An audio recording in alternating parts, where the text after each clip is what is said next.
ਖਾਲਸਾ ਵਾਹਿਗੁਰੂ ਜੀ ਕੀ ਫਤਿਹ।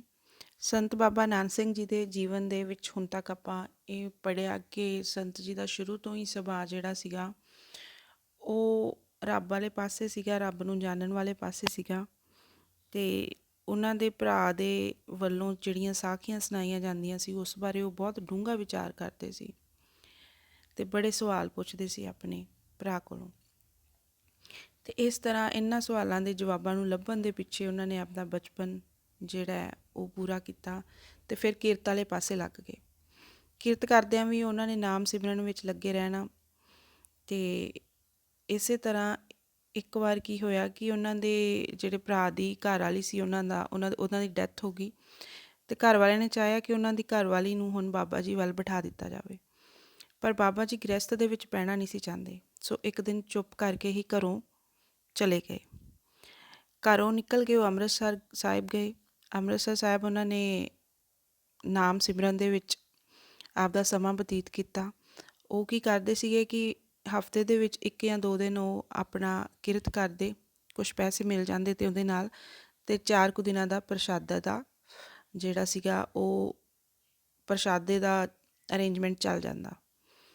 ਪਰ ਫਿਰ ਇੱਕ ਦਿਨ ਉਹਨਾਂ ਨੇ ਸੋਚਿਆ ਕਿ ਕਈ ਦੁਨੀਆ ਦੇ ਵਿੱਚ ਇਸ ਤਰ੍ਹਾਂ ਦੇ ਵੀ ਲੋਕ ਨੇ ਜਿਹੜੇ ਮੰਗ ਕੇ ਖਾਂਦੇ ਨੇ, ਕਿਉਂ ਨਾ ਮੈਂ ਰੱਬ ਦੇ ਸਿਮਰਨ ਵਿੱਚ ਲੱਗੇ ਰਹਾਂ ਅਤੇ ਜਿਹੜਾ ਆਹ ਵੀ ਸਮਾਂ ਮੇਰਾ ਕਿਰਤ ਵਿੱਚ ਜਾਂਦਾ ਹੈ, ਇਸ ਸਮੇਂ ਨੂੰ ਵੀ ਮੈਂ ਰੱਬ ਨਾਲ ਲਾਵਾਂ ਅਤੇ ਮੰਗ ਕੇ ਹੀ ਖਾ ਲਿਆ ਕਰਾਂ। ਅਤੇ ਇੱਕ ਦਿਨ ਇੱਦਾਂ ਹੀ ਸਵੇਰੇ ਸਵੇਰੇ ਇੱਕ ਪਿੰਡ ਦੇ ਵਿੱਚ ਗਏ, ਪਰ ਜਦੋਂ ਉੱਥੋਂ ਅੱਗੋਂ ਬੜੇ ਕੌੜੇ ਸ਼ਬਦ ਸੁਣੇ ਤਾਂ ਉਹਨਾਂ ਨੇ ਇਹ ਸੋਚਿਆ ਕਿ ਅੱਜ ਤੋਂ ਬਾਅਦ ਮੰਗਣਾ ਨਹੀਂ, ਅਤੇ ਪੁੱਠੇ ਪੈਰੀ ਫਿਰ ਰੱਬ ਦੀ ਕਿਰਤ ਦੇ ਵਿੱਚ ਰੱਬ ਦੇ ਸਿਮਰਨ ਦੇ ਵਿੱਚ ਲੱਗ ਗਏ। ਇਸ ਤਰ੍ਹਾਂ ਫਿਰ ਉਹ ਉੱਥੋਂ ਗਏ ਹਜ਼ੂਰ ਸਾਹਿਬ। ਰਸਤੇ ਦੇ ਵਿੱਚ ਹਜ਼ੂਰ ਸਾਹਿਬ ਜਾਣ ਤੋਂ ਪਹਿਲਾਂ ਰਸਤੇ ਵਿੱਚ ਰੁੜਕੀ ਉਹਨਾਂ ਨੇ ਗੁਰਦੁਆਰਾ ਸਾਹਿਬ ਦੀ ਸੇਵਾ ਕੀਤੀ। ਕੁਛ ਮਹੀਨੇ ਉੱਥੇ ਰਹੇ ਕਿਉਂਕਿ ਉਹਨਾਂ ਨੇ ਜਾਣਾ, ਉਹਨਾਂ ਨੂੰ ਗੁਰੂ ਵੱਲੋਂ ਹੁਕਮ ਸੀਗੇ ਉਹਨਾਂ ਨੇ ਹਜ਼ੂਰ ਸਾਹਿਬ ਜਾਣਾ ਹੈ। ਅਤੇ ਫਿਰ ਉਹ ਹਜ਼ੂਰ ਸਾਹਿਬ ਜਦੋਂ ਗਏ ਅਤੇ ਉੱਥੇ ਉਹਨਾਂ ਨੂੰ ਗਾਗਰ ਦੀ ਸੇਵਾ ਮਿਲੀ। 1 ਸਾਲ ਉਹਨਾਂ ਨੇ ਗਾਗਰ ਦੀ ਸੇਵਾ ਕੀਤੀ। ਫਿਰ ਉਹਨਾਂ ਨੂੰ ਇੱਕ ਦਿਨ ਗਾਗਰ ਦੀ ਸੇਵਾ ਜਦੋਂ ਸਵੇਰੇ ਉਹ ਪਾਣੀ ਲੈ ਕੇ ਆ ਰਹੇ ਸੀ ਗਾਗਰ 'ਚ, ਅਤੇ ਉਹਨਾਂ ਨੂੰ ਸ਼੍ਰੀ ਗੁਰੂ ਗੋਬਿੰਦ ਸਿੰਘ ਸਾਹਿਬ ਦੇ ਦਰਸ਼ਨ ਹੋਏ। ਉਹਨਾਂ ਨੇ ਉਹਨਾਂ ਨੂੰ ਹੁਕਮ ਦਿੱਤਾ ਕਿ ਤੂੰ ਜਾ ਕੇ ਦਮਦਮਾ ਸਾਹਿਬ ਅੱਖਰ ਪੜ੍ਹਾਈ ਜਿਹੜੀ ਹੈ ਲਿਪੀ ਉਹ ਸਿੱਖੋ। ਉੱਥੇ ਉਹਨਾਂ ਨੂੰ ਹਜ਼ੂਰ ਸਾਹਿਬ ਸਿਮਰਨ ਕਰਦੇ ਹੋਏ ਸ਼੍ਰੀ ਗੁਰੂ ਹਰਿਕ੍ਰਿਸ਼ਨ ਸਾਹਿਬ ਜੀ ਦੇ ਵੀ ਦਰਸ਼ਨ ਹੋਏ। ਇੱਕ ਛੋਟੇ ਬੱਚੇ ਦੇ ਰੂਪ ਦੇ ਵਿੱਚ ਦਰਸ਼ਨ ਹੋਏ। ਉਹ ਉਹਨਾਂ ਨੂੰ ਸਿਮਰਨ ਕਰਦੇ ਹੋਏ ਕਦੇ ਸੱਜੇ ਪਾਸਿਓਂ ਕਹਿ ਕੇ ਜਾਂਦੇ ਸੀ, ਕਦੇ ਖੱਬੇ ਪਾਸਿਓਂ, ਜਿਹੜਾ ਕਿ ਉਹਨਾਂ ਨੂੰ ਬਾਅਦ ਵਿੱਚ ਪਤਾ ਲੱਗਿਆ ਕਿ ਉਹ ਬਾਲਕ ਸ਼੍ਰੀ ਗੁਰੂ ਹਰਿਕ੍ਰਿਸ਼ਨ ਜੀ ਦਾ ਰੂਪ ਸੀ।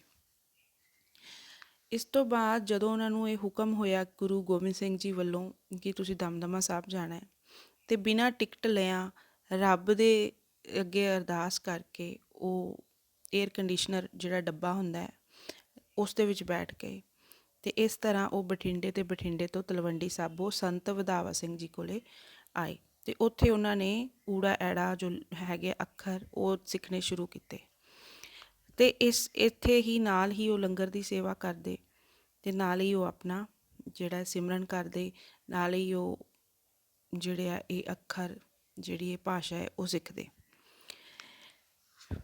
ਹੁਣ ਇਸ ਤੋਂ ਅੱਗੇ ਕੁਛ ਦਿਨ ਬਾਅਦ ਇੱਕ ਦਿਨ ਬਾਬਾ ਜੀ ਸੇਵਾ ਕਰਨ ਦਾ ਨਿਤਨੇਮ ਨਿਭਾਉਂਦੇ ਹੋਏ ਲੰਗਰ ਵਿੱਚ ਸਬਜ਼ੀ ਚੀਰ ਰਹੇ ਸਨ। ਲੰਗਰ ਵਿੱਚ ਸੇਵਾ ਕਰ ਰਹੇ ਸੇਵਾਦਾਰਾਂ ਵਿੱਚੋਂ ਇੱਕ ਈਸ਼ਰ ਸਿੰਘ ਸੀ, ਜਿਸ ਦੀ ਬਿਰਤੀ ਖਾਣ ਪੀਣ ਦੇ ਪਦਾਰਥਾਂ ਵਿੱਚ ਹੀ ਰਹਿੰਦੀ ਸੀ।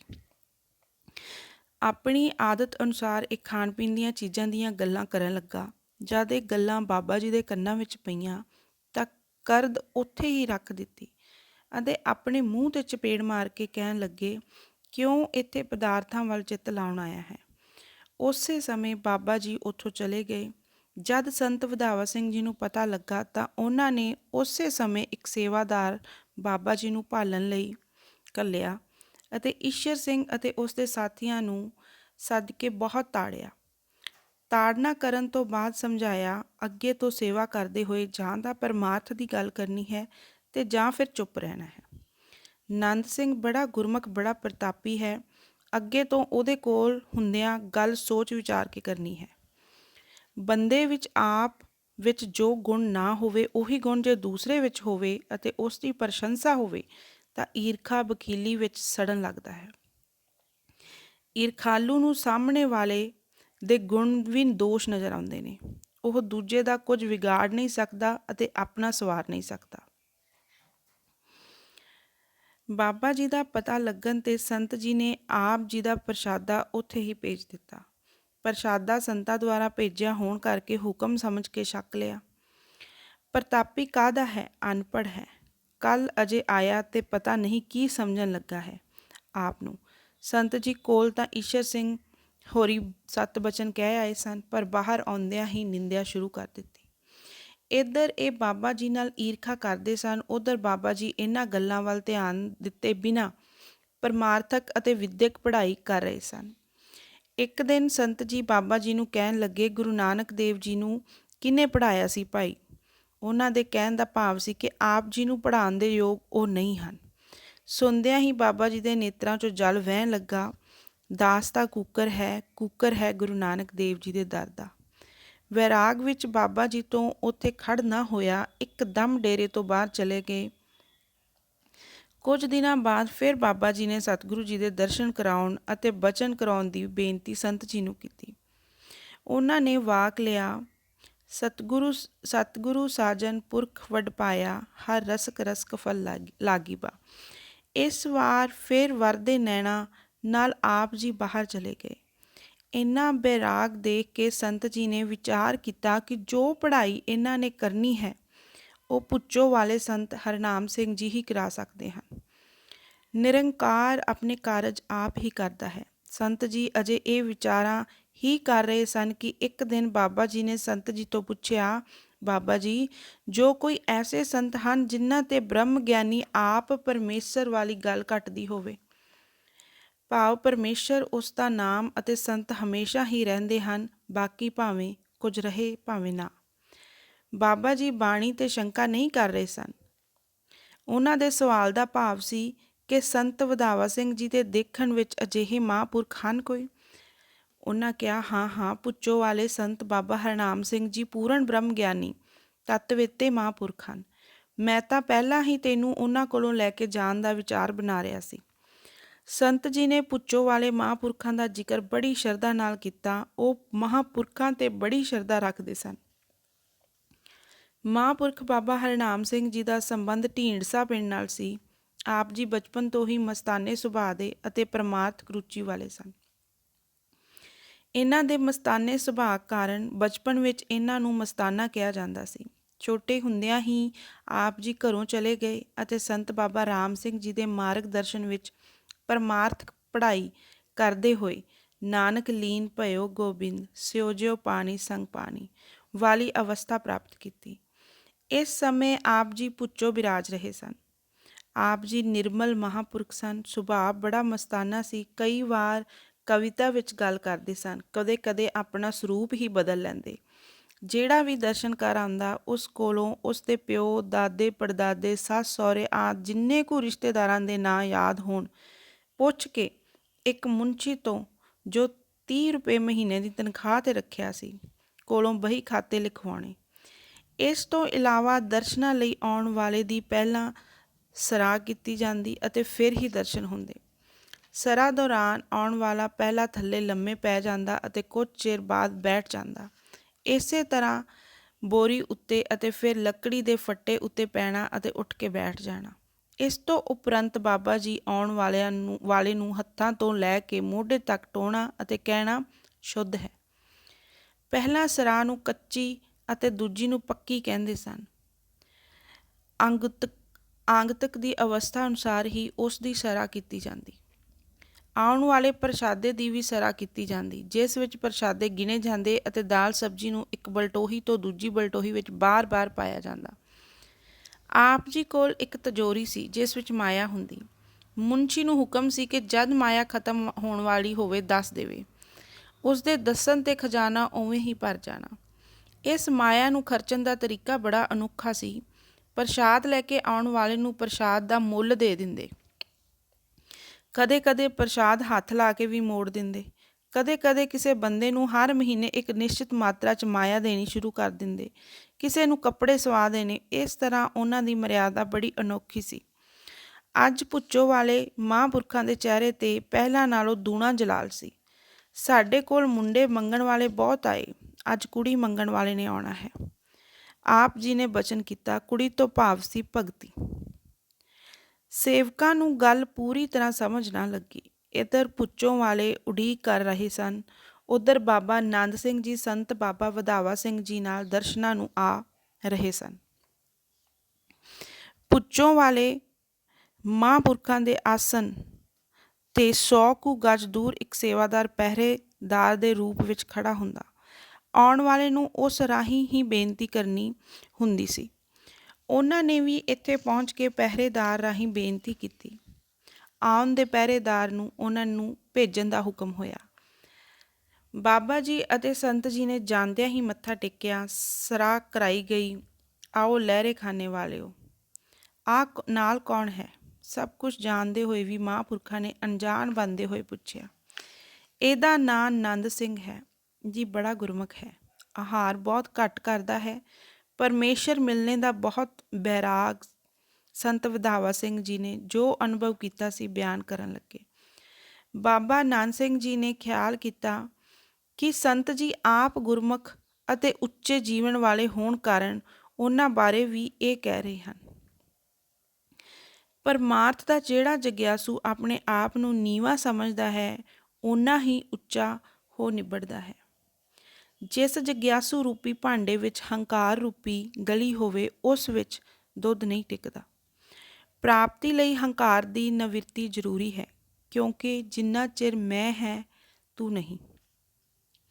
ਬਾਬਾ ਨੰਦ ਸਿੰਘ ਉਹ ਉੱਚ ਕੋਟੀ ਦੀ ਨਿਮਰਤਾ ਦੇ ਧਾਰਨੀ ਸਨ। ਪ੍ਰਾਪਤੀ ਲਈ ਪ੍ਰੀਖਿਆ ਨਿਰੰਕਾਰ ਦਾ ਕਾਨੂੰਨ ਹੈ। ਇਸ ਕਾਨੂੰਨ ਨੂੰ ਮੰਨਦੇ ਹੋਏ ਭੁੱਚੋ ਵਾਲੇ ਮਹਾਂਪੁਰਖ ਕਹਿਣ ਲੱਗੇ, ਇਹਨਾਂ ਗੱਲਾਂ 'ਚ ਕੁਝ ਪਿਆ ਹੈ। ਹੇ ਭਾਈ, ਅਜੇ ਤਾਂ ਤੋੜੀ 'ਚੋਂ ਇੱਕ ਵੀ ਦਾਣਾ ਨਹੀਂ ਦੇਖਿਆ ਕੱਢ ਕੇ। ਸੰਤ ਜੀ ਸਾਰੀ ਗੱਲ ਸਮਝ ਗਏ ਅਤੇ ਕਿਹਾ, ਜੀ ਹਾਲੀ ਅਣਜਾਣ ਹੀ ਹੈ, ਪਰਮਾਤਮਾ ਨੂੰ ਮਿਲਣਾ ਲੋਚਦਾ ਹੈ, ਆਪਣੇ ਚਰਨੀ ਲਾਓ, ਸੁਮੱਤ ਬਖਸ਼ੋ। ਸ਼ੁੱਧ ਹੈ। ਭੁੱਚੋ ਵਾਲੇ ਮਹਾਂਪੁਰਖਾਂ ਨੇ ਬਚਨ ਕੀਤਾ, ਇਹ ਸਾਡੇ ਕੋਲ ਪਹੁੰਚ ਗਿਆ ਹੈ, ਹੁਣ ਅਸੀਂ ਜਾਣਦੇ ਹਾਂ, ਜਾਣੀਏ ਜਾਂ ਇਹ ਜਾਣੇ। ਬਾਬਾ ਜੀ ਨੂੰ ਮਹਾਂਪੁਰਖਾਂ ਨੇ ਆਪਣੇ ਕੋਲ ਰੱਖ ਲਿਆ ਅਤੇ ਸੰਤ ਵਧਾਵਾ ਸਿੰਘ ਜੀ ਆਗਿਆ ਲੈ ਕੇ ਚਲੇ ਗਏ। ਅਗਲੇ ਦਿਨ ਸਵੇਰੇ ਮਹਾਂਪੁਰਖਾਂ ਨੇ ਬਾਬਾ ਜੀ ਨੂੰ ਬੁਲਾਇਆ। ਕੁਝ ਗੁਪਤ ਬਚਨ ਹੋਏ। ਫਿਰ ਉਹਨਾਂ ਨੇ ਬਾਬਾ ਜੀ ਨੂੰ ਇੱਕ ਸ਼ਬਦ ਦੱਸਿਆ ਅਤੇ ਹੁਕਮ ਕੀਤਾ, ਇਕਾਂਤ ਵਿੱਚ ਰਹਿ ਕੇ ਇਸ ਨੂੰ ਜਪ। ਰੋਜ਼ ਇੱਥੇ ਆਉਣਾ ਹੈ। ਜਿਸ ਵੇਲੇ ਇੱਕ ਦਿਨ ਆਇਆ, ਉਸ ਵੇਲੇ ਰੋਜ਼ ਆਉਣਾ ਹੈ। ਸਤ ਵਚਨ ਸ਼ੁੱਧ ਹੈ। ਬਾਬਾ ਜੀ ਮੱਥਾ ਟੇਕ ਕੇ ਟਿੱਲੇ ਤੋਂ ਥੱਲੇ ਆ ਗਏ ਅਤੇ ਹੁਕਮ ਅਨੁਸਾਰ ਸ਼ਬਦ ਜਪਣ ਲੱਗੇ। ਇੱਕ ਦਿਨ ਆਪ ਜੀ ਦਰਸ਼ਨਾਂ ਲਈ ਆਏ। ਪਹਿਰੇਦਾਰ ਕੋਲ ਪਹੁੰਚੇ ਹੀ ਸੀ ਕਿ ਟਿੱਲੇ ਤੋਂ ਬਾਬਾ ਜੀ ਨੇ ਉੱਚੀ ਆਵਾਜ਼ ਪੁੱਛਿਆ, ਨੰਦੂ ਹੈ? ਹਾਂ ਜੀ ਸੱਚੇ ਪਾਤਸ਼ਾਹ, ਬਾਬਾ ਜੀ ਨੇ ਕਿਹਾ। ਅੱਜ ਫਿਰ ਮਹਾਂਪੁਰਖਾਂ ਦੀ ਰਜਾ ਪਰਚਾ ਪਾਉਂਦੀ ਸੀ। ਇਹ ਪੱਕਾ ਨੇਮ ਹੈ ਰੱਬ ਦਾ, ਪਰਚੇ ਬਿਨਾਂ ਨਾ ਮਿਲਦਾ ਦਰਜਾ। ਉਹਨਾਂ ਨੀਲੇ ਨਾਂ ਦੇ ਸੇਵਾਦਾਰ ਨੂੰ ਹੁਕਮ ਕੀਤਾ, ਨੀਲਿਆ, ਟੁੱਕੜ ਸਿੱਟ ਇਹਦੀ ਝੋਲੀ 'ਚ ਤੇ ਤੋਰ ਇੱਥੋਂ। ਸਤ ਵਚਨ। ਨੀਲੇ ਨੇ ਹੁਕਮ ਅਨੁਸਾਰ ਬਾਬਾ ਜੀ ਨੂੰ ਪ੍ਰਸ਼ਾਦਾ ਦਿੱਤਾ। ਬਾਬਾ ਜੀ ਨੂੰ ਕੁਝ ਹੈਰਾਨੀ ਹੋਈ, ਪਰ ਉਹਨਾਂ ਨੂੰ ਨਿਸ਼ਚਾ ਸੀ ਕਿ ਇਸ ਵਿੱਚ ਵੀ ਕੋਈ ਭਲਾ ਹੈ। ਦੂਰੋਂ ਹੀ ਡੰਡੌਤ ਕਰਕੇ ਆਪ ਜੀ ਵਾਪਸ ਆ ਗਏ। ਲੰਘ ਗਿਆ ਨੰਦੂ? ਲੰਘ ਗਿਆ ਬਾਬਾ ਜੀ ਦੇ ਜਾਂਦਿਆਂ ਹੀ ਮਹਾਂਪੁਰਖਾਂ ਨੇ ਹੱਸਦੇ ਹੋਏ ਬਚਨ ਕੀਤਾ। ਬਾਬਾ ਜੀ ਇਸ ਪ੍ਰੀਖਿਆ 'ਚੋਂ ਪਾਸ ਹੋ ਗਏ ਸਨ, ਪਰ ਇੱਕ ਹੋਰ ਵੱਡੀ ਪ੍ਰੀਖਿਆ ਸ਼ਬਦ ਜਪਣ ਦੇ ਦੌਰਾਨ ਪੈ ਗਈ। ਤੁਸੀਂ ਕੌਣ ਹੋ ਭਾਈ? ਅਸੀਂ ਮਹਾਰਾਜ ਜੀ ਨਿਰੰਕਾਰ ਦੀਆਂ ਗੁਪਤ ਸ਼ਕਤੀਆਂ। ਤੇ ਫਿਰ ਇੱਥੇ ਕੀ ਲੈਣ ਆਈਆਂ? ਤੁਸੀਂ ਸਾਨੂੰ ਬੁਲਾਇਆ ਹੈ ਅਤੇ ਅਸੀਂ ਚਲੀਆਂ ਆਈਆਂ ਹਾਂ। ਅਸੀਂ ਤਾਂ ਨਹੀਂ ਬੁਲਾਇਆ, ਮੈਂ ਤਾਂ ਗੁਰਬਾਣੀ ਦਾ ਸ਼ਬਦ ਪੜ੍ਹ ਰਿਹਾ। ਇਹ ਜਿਹੜਾ ਸ਼ਬਦ ਤੁਸੀਂ ਜਪ ਰਹੇ ਹੋ, ਜਿਹੜਾ ਇਸ ਸ਼ਬਦ ਦਾ ਨਿਰੰਤਰ ਜਪ ਕਰੇ, ਸਾਨੂੰ ਉਹਨਾਂ ਕੋਲ ਪਹੁੰਚਣ ਦਾ ਹੁਕਮ ਹੈ। ਬਾਬਾ ਨੰਦ ਸਿੰਘ ਜੀ ਇਹ ਸੁਣ ਕੇ ਹੈਰਾਨ ਹੋ ਗਏ। ਸੋਚਿਆ ਕਿ ਕੀ ਕੀਤਾ ਜਾਵੇ। ਇਹਨਾਂ ਦੀ ਦਾਸ ਨੂੰ ਲੋੜ ਨਹੀਂ ਅਤੇ ਇਹਨਾਂ ਨੂੰ ਨਿਰੰਕਾਰ ਨੇ ਭੇਜਿਆ ਹੈ ਤੇ ਇਨਕਾਰ ਵੀ ਠੀਕ ਨਹੀਂ। ਪਰ ਇਹ ਦਾਸ ਦੇ ਕੰਮ ਵੀ ਨਹੀਂ। ਦਾਸ ਸ਼ਕਤੀਆਂ ਨੂੰ ਨਹੀਂ, ਸਰਬ ਸ਼ਕਤੀਮਾਨ ਨੂੰ ਦੇਖਣਾ ਚਾਹੁੰਦਾ ਹੈ। ਜਿਨ੍ਹਾਂ ਦਾ ਇਸ਼ਕ ਹੈ ਸਾਬਤ, वो कब परवाह करते हैं। ਜਿਨ੍ਹਾਂ ਨੂੰ ਆਪਣੇ ਪਿਆਰੇ ਦੇ ਦਰਸ਼ਨਾਂ ਦੀ ਸਿੱਖ ਹੋਵੇ, ਉਹ ਰਾਹ ਦੇ ਕੰਢਿਆਂ ਰੁਕਾਵਟਾਂ ਨੂੰ ਕੁਝ ਨਹੀਂ ਸਮਝਿਆ ਕਰਦੇ, ਕਿਸੇ ਵੀ ਸ਼ੈ ਨੂੰ ਨਹੀਂ ਮਾਣਿਆ ਕਰਦੇ ਅਤੇ ਉਹਨਾਂ ਨੂੰ ਆਪਣੇ ਪ੍ਰੀਤਮ ਤੋਂ ਬਿਨਾਂ ਕੁਝ ਵੀ ਚੰਗਾ ਨਹੀਂ ਲੱਗਦਾ। ਉਹਨਾਂ ਲਈ ਜੇ ਧਰਤੀ ਸਭ ਕੰਚਨ ਕਰ ਦੀਜੈ, ਬਿਨ ਨਾਵੈ ਅਵਰ ਨਾ ਪਾਇਆ ਰਾਮ।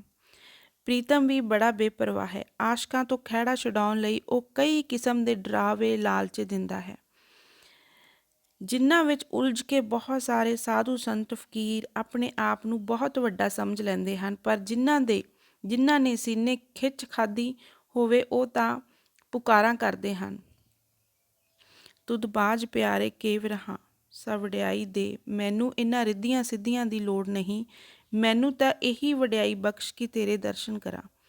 ਇਸ਼ਕ ਹਕੀਕੀ ਦੇ ਇਸ ਮਰਾਤਬੇ ਨੂੰ ਪਹੁੰਚਣਾ ਹਰ ਇੱਕ ਦੇ ਵੱਸ ਦਾ ਰੋਗ ਨਹੀਂ, ਇਹੋ ਜਿਹਾ ਤਾਂ ਕੋਟਣ ਮੈਂ ਨਾਨਕ ਕੋ ਹੋਇਆ ਕਰਦਾ।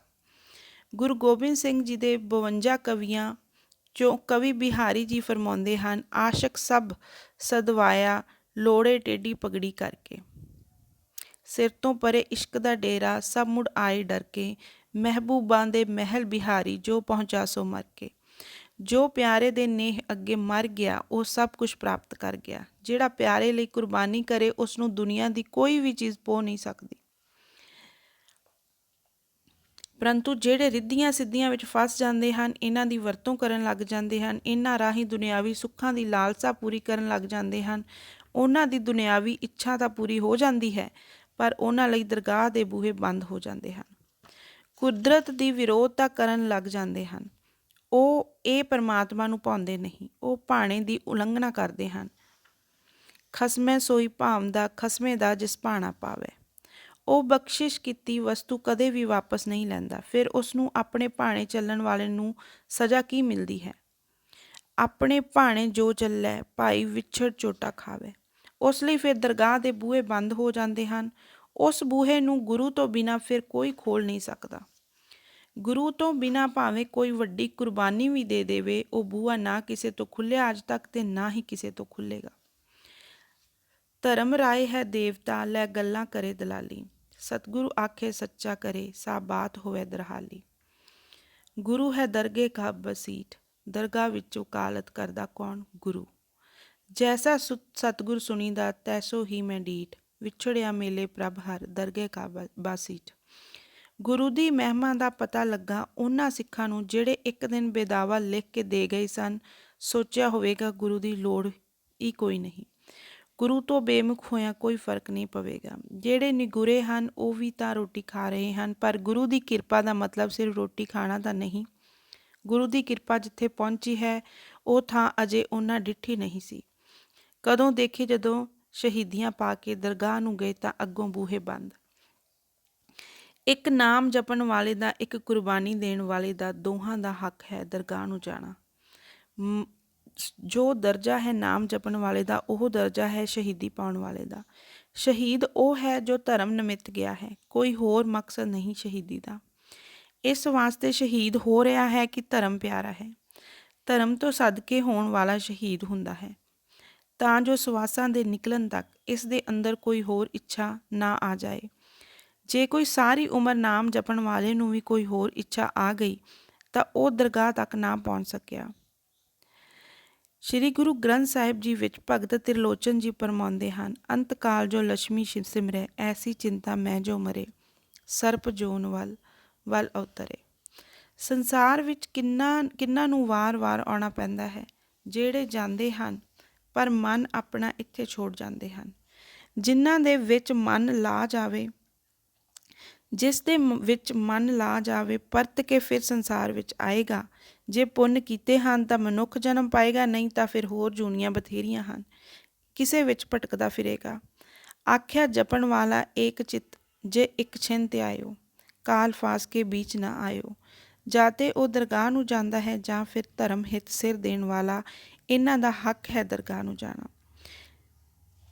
ਜਿਸ ਵੇਲੇ ਇਹ ਸ਼ਹੀਦ ਹੋਏ 39 ਰੂਹਾਂ ਗਈਆਂ ਦਰਗਾਹ ਨੂੰ। ਬੂਹਾ ਖੜਕਾਇਆ, ਅਸੀਂ ਸ਼ਹੀਦ ਹਾਂ, ਅਸੀਂ ਦਰਗਾਹ ਦੇ ਹੱਕਦਾਰ ਹਾਂ, ਸਾਡੇ ਵਾਸਤੇ ਬੂਹਾ ਕਿਉਂ ਬੰਦ ਹੈ? ਅੰਦਰੋਂ ਆਵਾਜ਼ ਆਈ, ਤੁਸੀਂ ਲਿਖ ਕੇ ਦੇ ਆਏ ਹੋ, ਤੂੰ ਸਾਡਾ ਗੁਰੂ ਨਹੀਂ, ਅਸੀਂ ਤੇਰੇ ਸਿੱਖ ਨਹੀਂ। ਇਹ ਬੂਹਾ ਗੁਰੂ ਖੋਲ੍ਹਦੇ ਅੰਤ ਵੇਲੇ, ਜਦੋਂ ਕੋਈ ਸਿੱਖ ਦਰਗਾਹ ਨੂੰ ਗਿਆ ਤਾਂ ਬੂਹਾ ਕਿਸਨੇ ਖੋਲ੍ਹਿਆ? ਗੁਰੂ ਨਾਨਕ ਨੇ, ਕਿਉਂਕਿ ਜਗਤ ਗੁਰੂ ਗੁਰੂ ਨਾਨਕ ਦੇਵ। ਉਹ ਸਮਾਂ ਗੁਰੂ ਨਾਨਕ ਦਾ ਹੈ। ਕੋਈ ਵੀ ਕਿਸੇ ਦੀ ਉਪਾਸਨਾ ਕਰਨ ਵਾਲਾ ਜੇ ਕੋਈ ਦਰਗਾਹ ਨੂੰ ਜਾਣਾ ਚਾਹੇਗਾ ਤਾਂ ਬੂਹਾ ਗੁਰੂ ਨਾਨਕ ਹੀ ਖੋਲ੍ਹੇਗਾ। ਤੁਸੀਂ ਤਾਂ ਹੈ ਹੀ ਗੁਰੂ ਨਾਨਕ ਦੇ ਸਿੱਖ, ਪਰ ਬੇਮੁਖ ਹੋ ਚੁੱਕੇ ਹੋ। ਬੇਮੁਖ ਦੀ ਥਾਂ ਦਰਗਾਹ ਵਿੱਚ ਨਹੀਂ, ਜਾਓ ਪਰਤ ਜਾਓ। ਇਹ ਉਹ ਸਿੱਖ ਸਨ ਜੋ ਗੁਰੂ ਗੋਬਿੰਦ ਸਿੰਘ ਸੱਚੇ ਪਾਤਸ਼ਾਹ ਅਨੰਦਪੁਰ ਵਿੱਚੋਂ ਧਰਤੀ ਦਾ ਭਾਰ ਹਰਨ ਵਾਸਤੇ ਕੁਰਬਾਨੀਆਂ ਦੇ ਰਹੇ ਸਨ। ਧਰਤੀ ਦਾ ਭਾਰ ਹਰਨ ਵਾਸਤੇ ਤਾਂ ਦੁੱਖ ਸਹਾਰ ਰਹੇ ਸਨ, ਕਿਉਂਕਿ ਆਏ ਹੀ ਇਸ ਵਾਸਤੇ ਸਨ। ਉਹਨਾਂ ਆਪ ਆਖਿਆ, ਹਮ ਏ ਕਾਜ ਜਗਤ ਮੋਂ ਆਏ, ਧਰਮ ਹੇਤ ਗੁਰਦੇਵ ਪਠਾਏ। ਧਰਮ ਕੀ ਹੈ? ਜਪਣਾ। ਜਪਣ ਵਿੱਚ ਜੇ ਕੋਈ ਰੁਕਾਵਟ ਪਾਉਂਦਾ ਹੈ ਤਾਂ ਉਸ ਦਾ ਜਵਾਬ ਹੈ ਕਿਰਪਾਨ। ਕਿਰਪਾਨ ਉਸ ਹੱਥ ਵਿੱਚ ਜਿਹੜਾ ਬਲੀ ਹੋਵੇ। ਬੜੇ ਕਿਰਪਾਨਾਂ ਲੈ ਕੇ ਆਏ, ਪਰ ਹੱਥ ਬਲੀ ਨਹੀਂ ਸਨ, ਕਮਜ਼ੋਰਾਂ 'ਤੇ ਵੀ ਚੱਲ ਗਏ। ਜੋ ਬਲੀ ਹੱਥ ਹੈ ਜਪਣ ਵਾਲੇ ਦਾ ਹੈ, ਇਹ ਕਮਜ਼ੋਰ 'ਤੇ ਨਹੀਂ ਉੱਠਦਾ। ਇਸੇ ਵਾਸਤੇ ਕਲਗੀਧਰ ਪਾਤਸ਼ਾਹ ਨੇ ਕਦੇ ਵੀ ਕਿਸੇ 'ਤੇ ਵੀ ਚੜ੍ਹਾਈ ਨਹੀਂ ਕੀਤੀ, ਕੋਈ ਰਾਜ ਨਹੀਂ ਆਪਣੇ ਮਹੱਤਵ ਕੀਤਾ। ਹਾਂ, ਜੋ ਕੋਈ ਚੜ੍ਹ ਕੇ ਆਇਆ ਉਸ ਦਾ ਟਾਕਰਾ ਖੂਬ ਕੀਤਾ। ਉਹਨੂੰ ਇਹ ਦੱਸ ਦਿੱਤਾ ਕਿ ਅਸੀਂ ਫਕੀਰ ਨਹੀਂ, ਮਾਲਾ ਫੇਰਨ ਵਾਲੇ ਨਹੀਂ। ਛਤਰੀ ਕੋ ਪੂਤ ਹੋ, ਬਾਮਨ ਕੋ ਨਾਹੇ, ਬਾਮਨ ਕੋ ਨਹਿ ਕੈ ਤਪ ਆਵਤ ਹੋ ਜੋ ਕਰੇ। ਮੈਂ ਖੱਤਰੀ ਹਾਂ, ਦੁਸ਼ਮਣ ਨਾਲ ਲੜਨ ਵਾਲੇ ਦਾ ਪੁੱਤ। ਮੈਂ ਖੱਤਰੀਆਂ ਦਾ ਪੁੱਤਰ ਹਾਂ, ਬ੍ਰਾਹਮਣਾਂ ਦਾ ਨਹੀਂ। ਬ੍ਰਾਹਮਣ ਹਥਿਆਰ ਨਹੀਂ ਚੁੱਕ ਸਕਦਾ, ਇਹ ਖੱਤਰੀ ਦਾ ਹੀ ਕਰਮ ਹੈ, ਜਿਸਨੇ ਸਾਰੀ ਉਮਰ ਲੜਾਈਆਂ 'ਚ ਗੁਜ਼ਾਰੀ ਹੋਵੇ। ਅਤੇ ਐਸਾ ਛਤਰੀ ਵੀ ਨਹੀਂ ਜਿਸਨੇ ਅੱਜ ਔਰ ਜੰਜਾਰ ਜਿੱਤੋ ਗ੍ਰਹਿ ਕੋ ਤੋਹਿ ਤਿਆਗ ਕਹਾ ਚਿੱਤਾ ਮੈਂ ਤਰੋ, ਕਿ ਤੇਰੇ ਚਰਨ ਤਿਆਗ ਕੇ ਸਾਰੀ ਉਮਰ ਇਸੇ ਰਣ ਭੂਮੀ ਵਿੱਚ ਗੁਜ਼ਾਰੀ ਹੋਵੇ। ਨਹੀਂ, ਮੇਰਾ ਨਿਸ਼ਾਨਾ ਤੇਰੇ ਚਰਨ ਹਨ। ਤੇਰੇ ਚਰਨਾਂ ਵਿੱਚ ਕੋਈ ਵਿਘਨ ਪਾਉਂਦਾ ਹੈ ਤਾਂ ਉਹਦੇ ਵਾਸਤੇ ਮੈਨੂੰ ਛਤਰੀ ਬਣਨਾ ਪੈਂਦਾ, ਨਹੀਂ ਤਾਂ ਕਿਰਪਾਨ ਦੀ ਕੋਈ ਜ਼ਰੂਰਤ ਨਹੀਂ। ਇਹ ਮਿਆਨ ਵਿੱਚ ਹੈ। ਕਿਰਪਾਨ ਉਦੋਂ ਚੁੱਕੀ ਜਦੋਂ ਕੋਈ ਹਮਲਾ ਆਵਰ ਹੋਇਆ, ਨਹੀਂ ਤਾਂ ਸੁਬਾਹ ਸ਼ਾਮ ਸਤਸੰਗ ਦਾ ਆਨੰਦ ਹੈ, ਕਥਾ ਕੀਰਤਨ ਹੋ ਰਿਹਾ ਹੈ। ਹਰ ਵੇਲੇ ਮਖਮੂਰ ਹਨ। ਦਸ਼ਰਥ ਰਾਜੇ ਦੇ ਪਾਸ ਗਿਆ ਵਿਸ਼ਵਾਮਿੱਤਰ, ਰਾਜਨ ਇੱਕ ਬੇਨਤੀ ਹੈ। ਰਿਸ਼ੀ ਆਇਆ ਹੈ। ਦੇਖ ਕੇ ਰਾਜੇ ਨੇ ਬੜਾ ਸਤਿਕਾਰ ਕੀਤਾ, ਬੜੇ ਪਿਆਰ ਨਾਲ ਬਿਠਾਇਆ ਤੇ ਪੁੱਛਿਆ, ਹੁਕਮ ਕਰੋ। ਉਹਨੇ ਆਖਿਆ, ਮੈਂ ਯੱਗ ਕਰਦਾ ਹਾਂ, ਦੈਂਤ ਆ ਕੇ ਵਿਘਨ ਪਾ ਜਾਂਦੇ ਹਨ। ਤੇ ਫਿਰ ਕੀ ਚਾਹੁੰਦੇ ਹੋ? ਫੌਜ ਭੇਜਾਂ? ਨਹੀਂ।